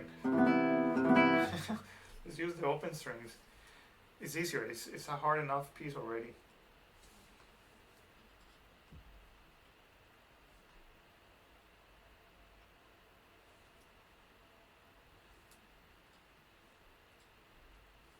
Maybe I'll regret it later, but it's a hard enough piece already.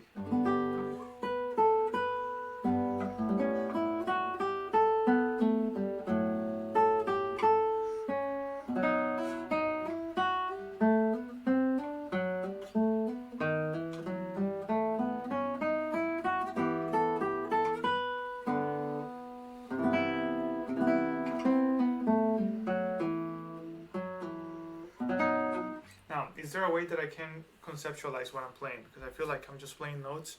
I really don't understand what's going on. So we have the subject head right here. Right? And then scale. Then step subject. Instead of going to the octave, it goes to C sharp. Then I assume scale. No, it kind of like, it doesn't go to a scale. This is the part that I need to understand. So scale. Okay. Not really a scale, so it skips a little bit.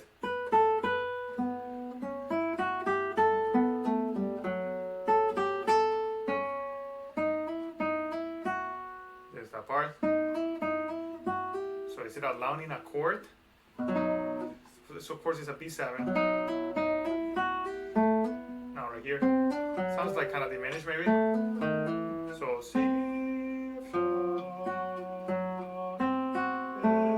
it's a diminished chord. What color was I using for chords? Was it green?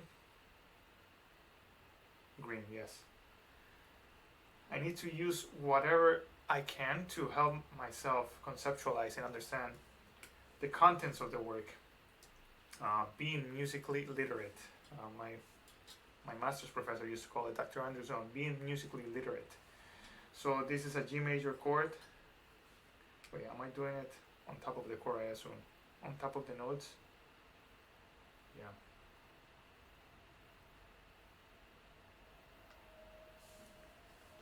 Green? Hasn't crashed? No. This is an A7 chord. So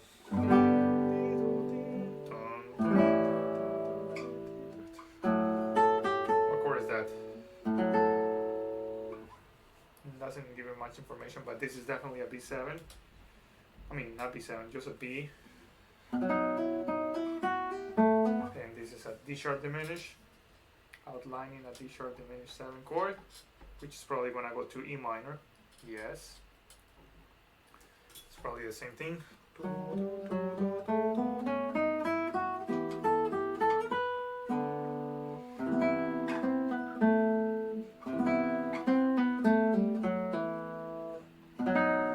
B. Alright, so one more time.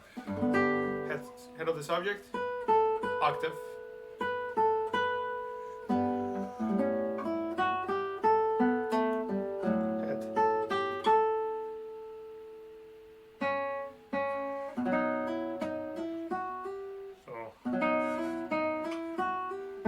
It is a B7. So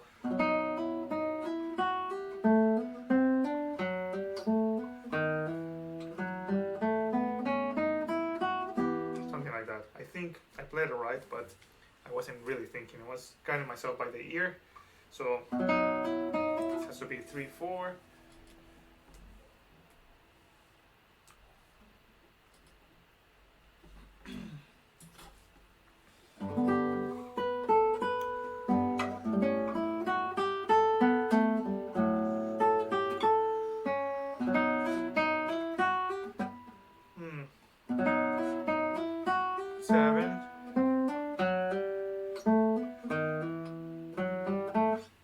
Think so.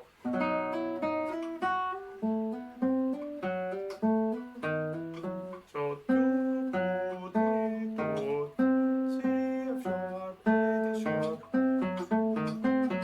is that 19 is the same fingers? Oh no, 2.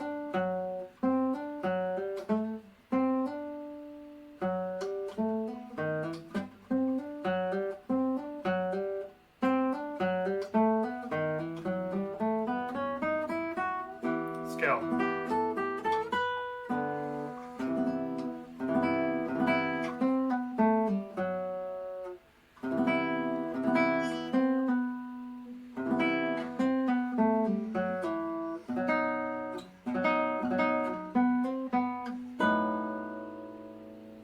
Why not open here?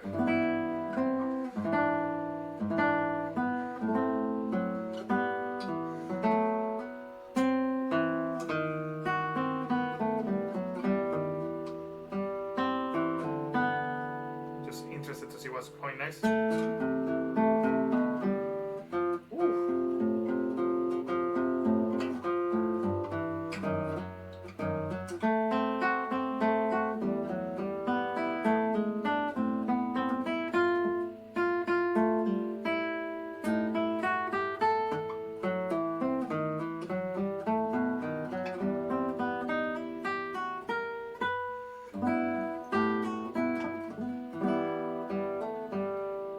distracted.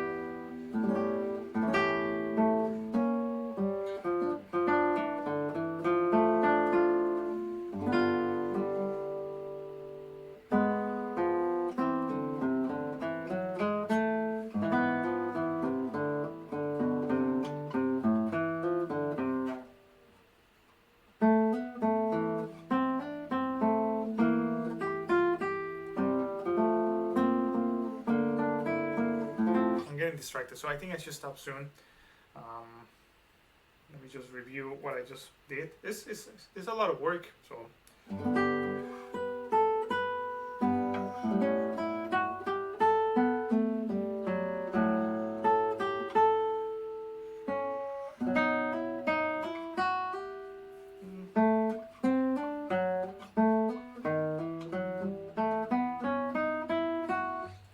The notes were right, but not the fingerings.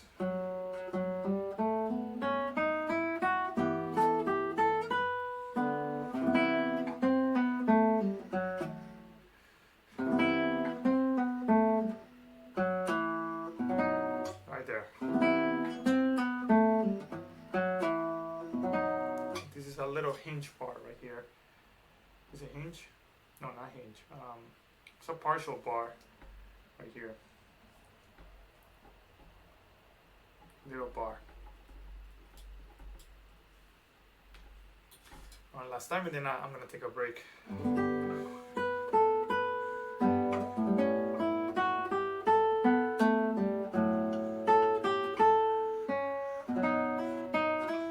Seven.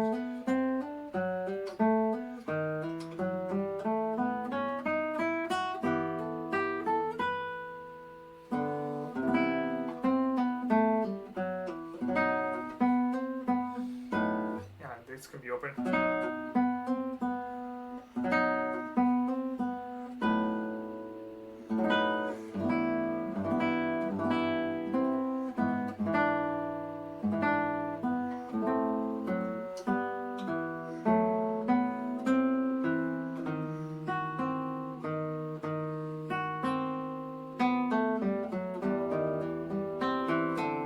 Yeah, good. I'm gonna stop right there. I'm getting a little bit tired. I'm just gonna remember that this can be open right here, and all of these ones can be open as well.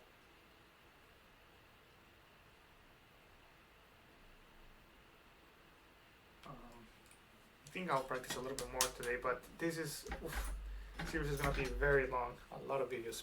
Alright, guys. See you in the next one.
Hello everyone, this is day 13.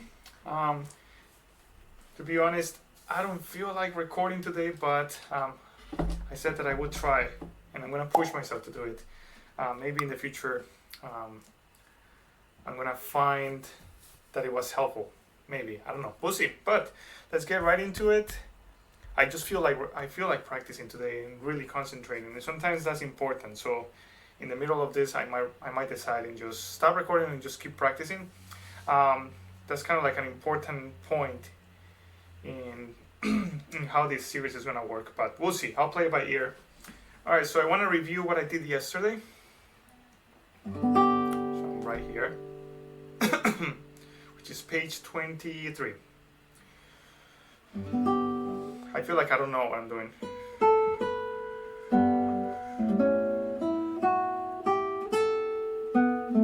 That's by ear, all right?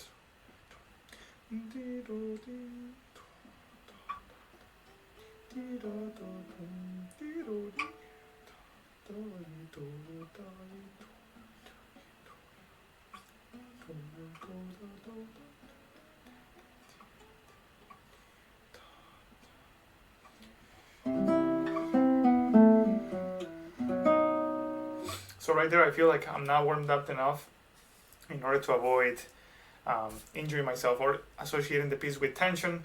I'm consciously just like looking at the score, trying to study that way, and little by little warm up the left hand, right hand by itself, left hand by itself, and so on.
That's such a cool line.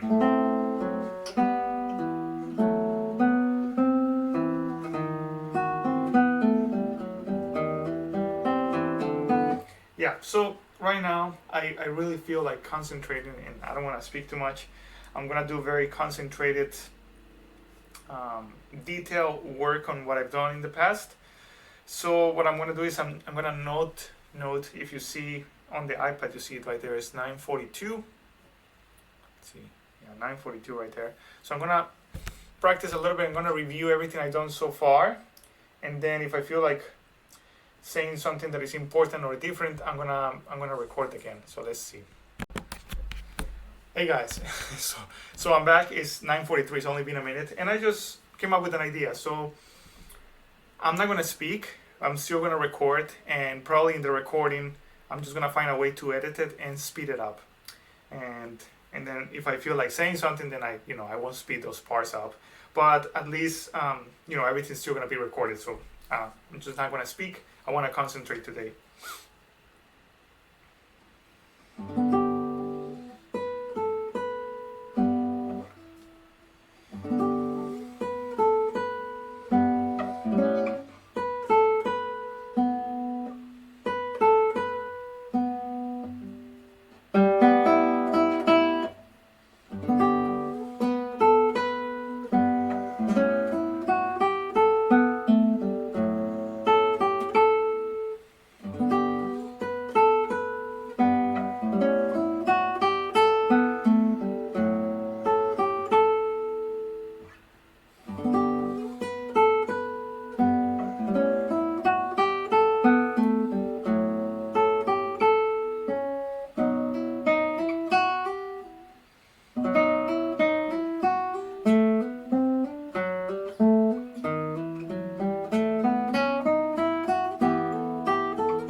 I don't know when this crashed. Sorry.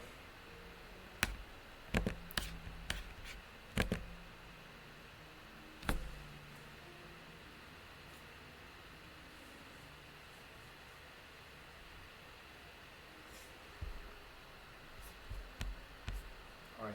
I don't know when it crashed.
telling my wife to play a little bit softer.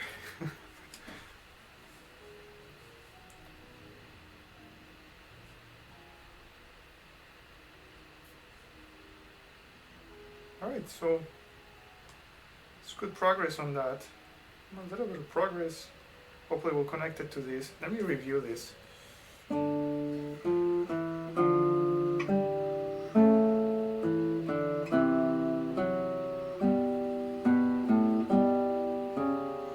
It crashed. At least I caught it this time. So my iPad is also low on battery. I should plug it.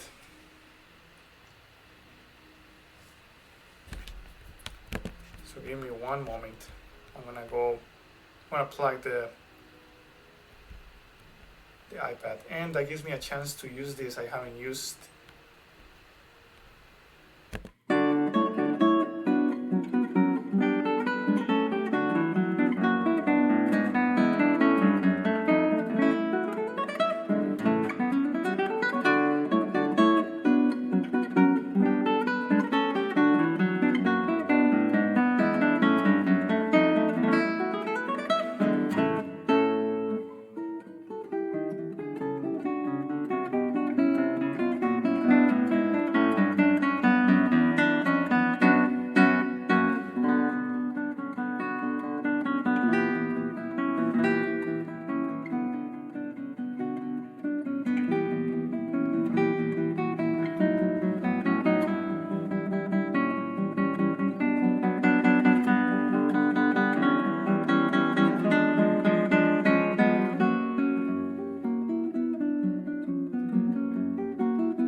I'm back. I plugged the iPad. Let's see. I wanted to review this part that I haven't looked at in a while.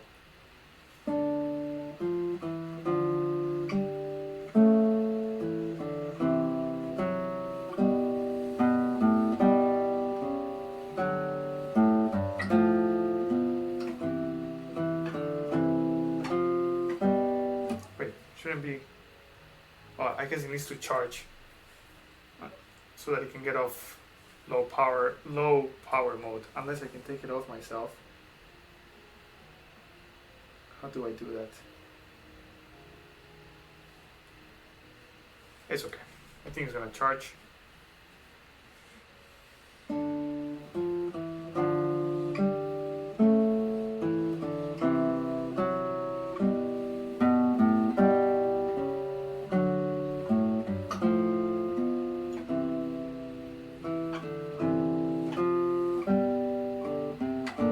This. Okay, what's next? One.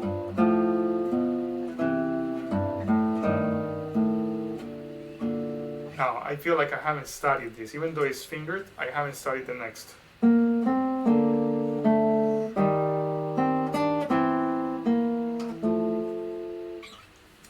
This is driving me crazy. I need to find out how to get it off low power mode.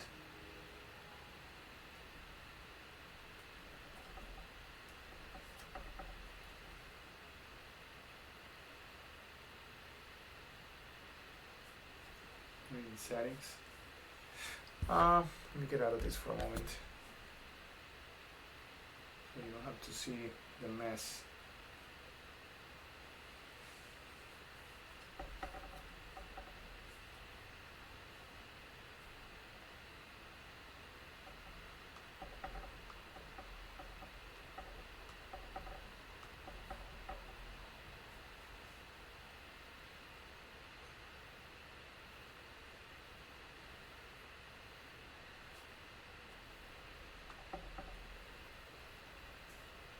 Okay, I figured it out. Let's keep going. So,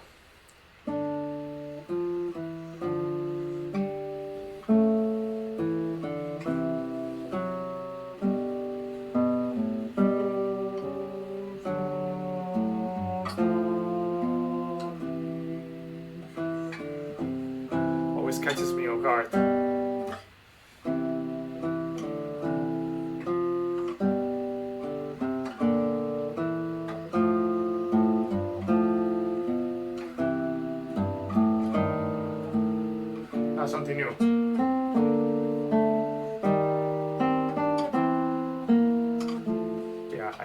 playing. I'm playing it, but I don't know what I'm playing.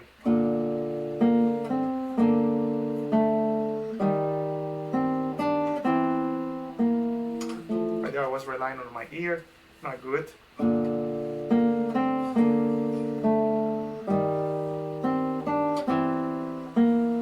We have.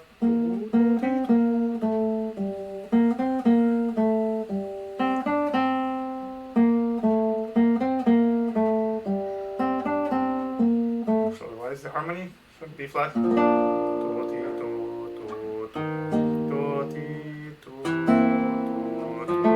That's interesting.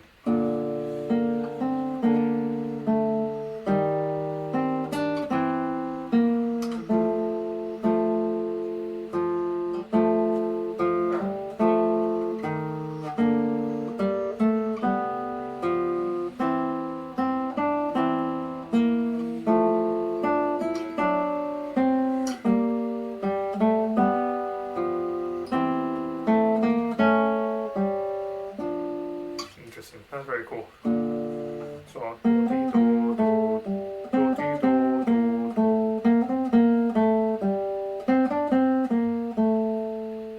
Then.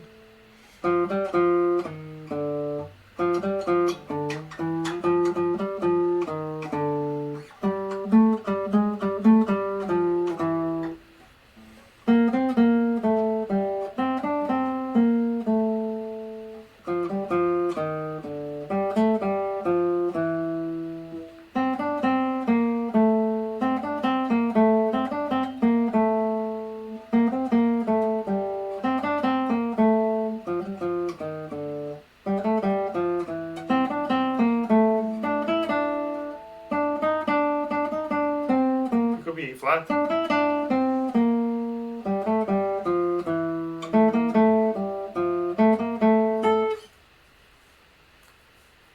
All those things are head subjects, the head of the subject.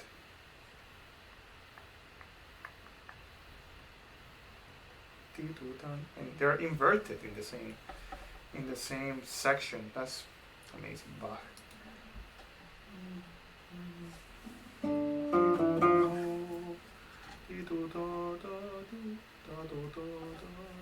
Right, I'm just gonna do it once.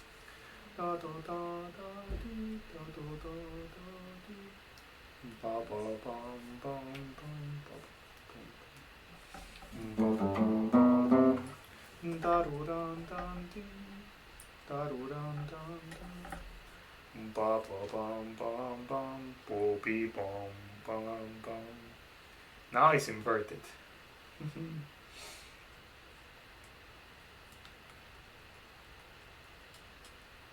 And from then on,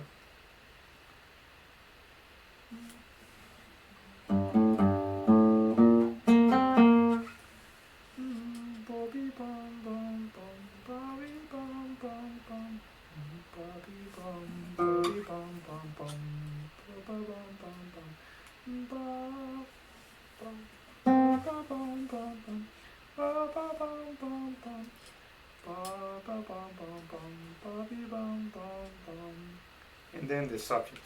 This is amazing. This is amazing.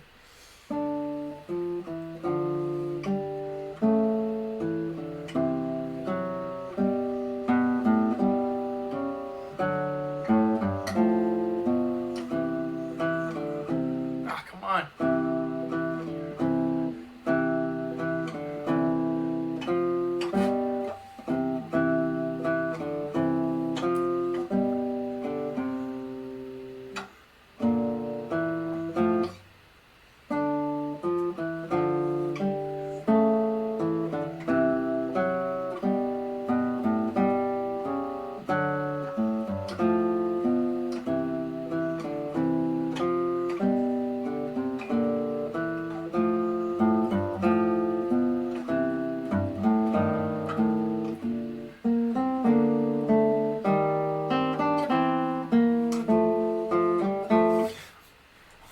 Having so much fun with this. This is such a crucial moment right here, because that's where the inversion happens, and it's so freaking cool. Okay.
so good. This is my new favorite section. I got goosebumps just reading that. That's really good. Getting too excited, but when you get excited like that, you might build bad habits. All right. This is really good. Really, really good. Wow.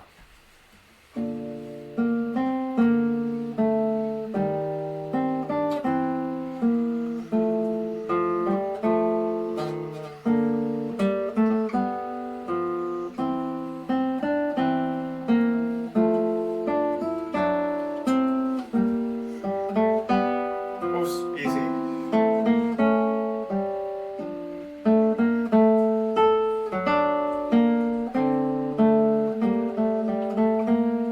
This page turn is awful.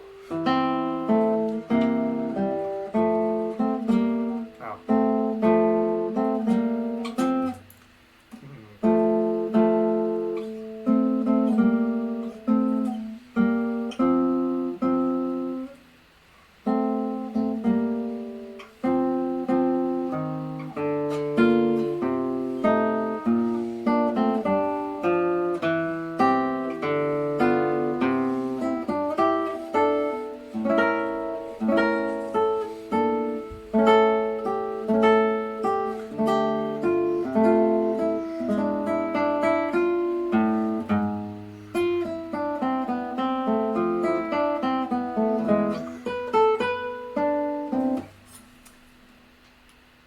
Subject head. Let's start giving some color to this because we've looked at it a couple times now. So this is the head of the subject in thirds.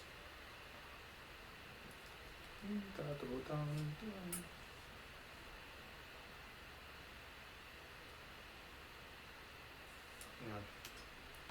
At least a little bit of color. Okay. Eventually I want to connect this to that. I'm gonna start feeling like, like maybe I start seeing that this might be possible after all. Alright, let's go from the beginning. I need to review. See how much we remember.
Okay, not too bad. Not too bad, not too bad, not too bad. Lots of mistakes. I shouldn't do run-throughs unless I am completely sure, but so far, not too displeased with the progress. I really need to look at these things.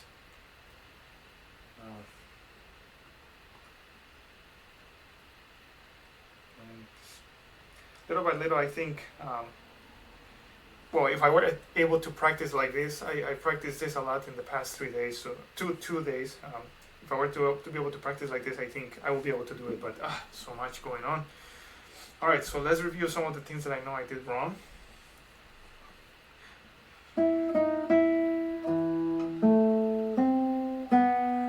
No accent.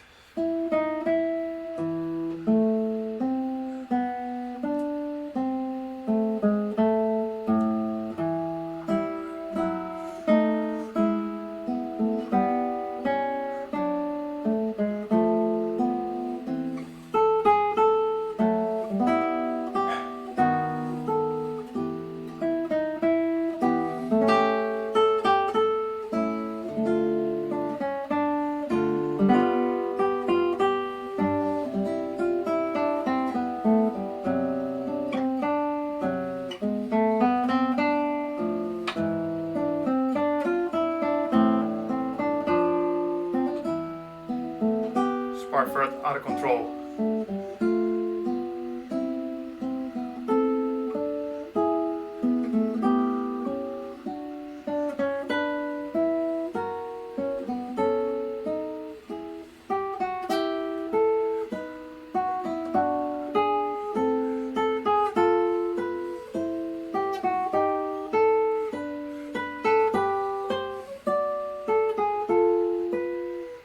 Take a little breath.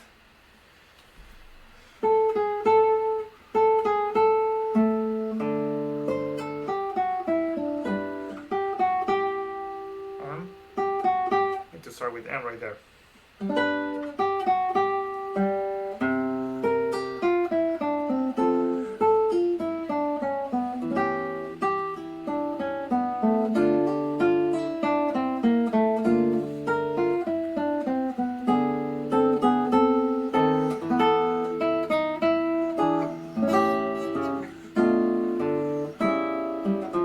That whole part I don't like. It sounds very disconnected.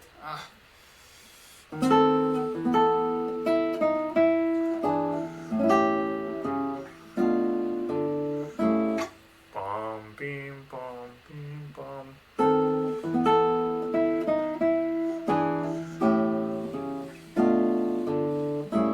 Relax.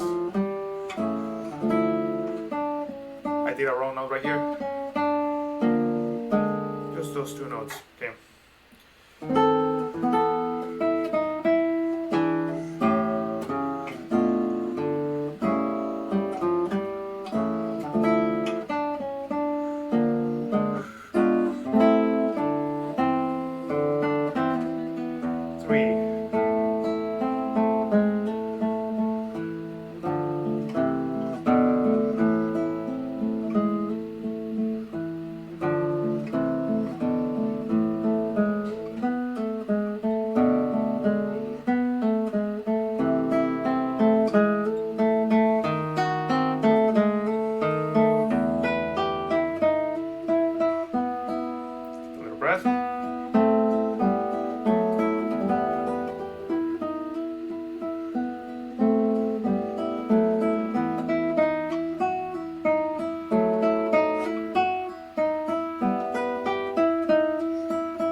I think I need a break, but that was good work.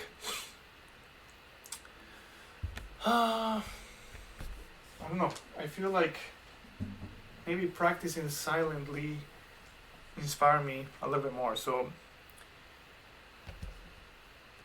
I need to learn how to bring about a balance between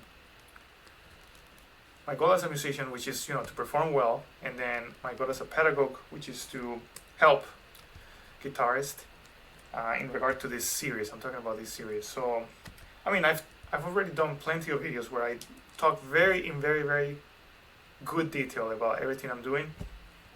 So I think from now on, I'm gonna try to strike that balance a little bit better. And I think it's been good so far. So we'll see how I feel next time I start recording. Maybe today or maybe tomorrow. It's already like 11 p.m. Close to 11 p.m. So we'll see. All right, guys. See you on the next one. Bye. Hello, everyone. So welcome to day 14. Basically 2 weeks learning this Bach Fugue. Yesterday I decided to try something new, which I found very beneficial for my own growth, I guess. And I decided not to speak too much, and I'm gonna try to do the same today.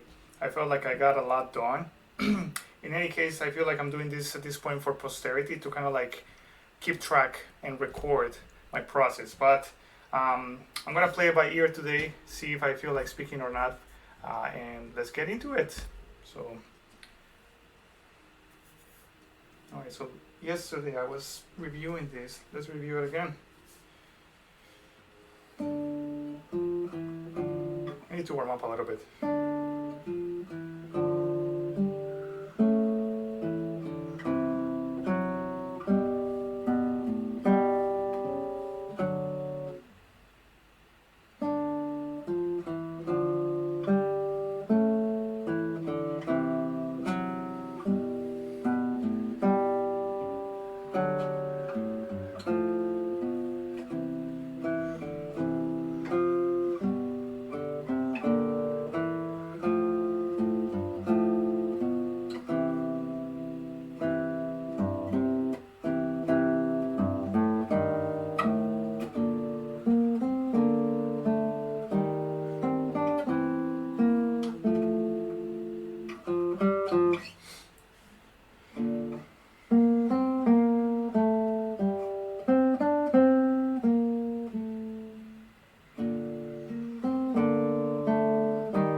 Sixes, thirds, 6, third, 6, thirds.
Good.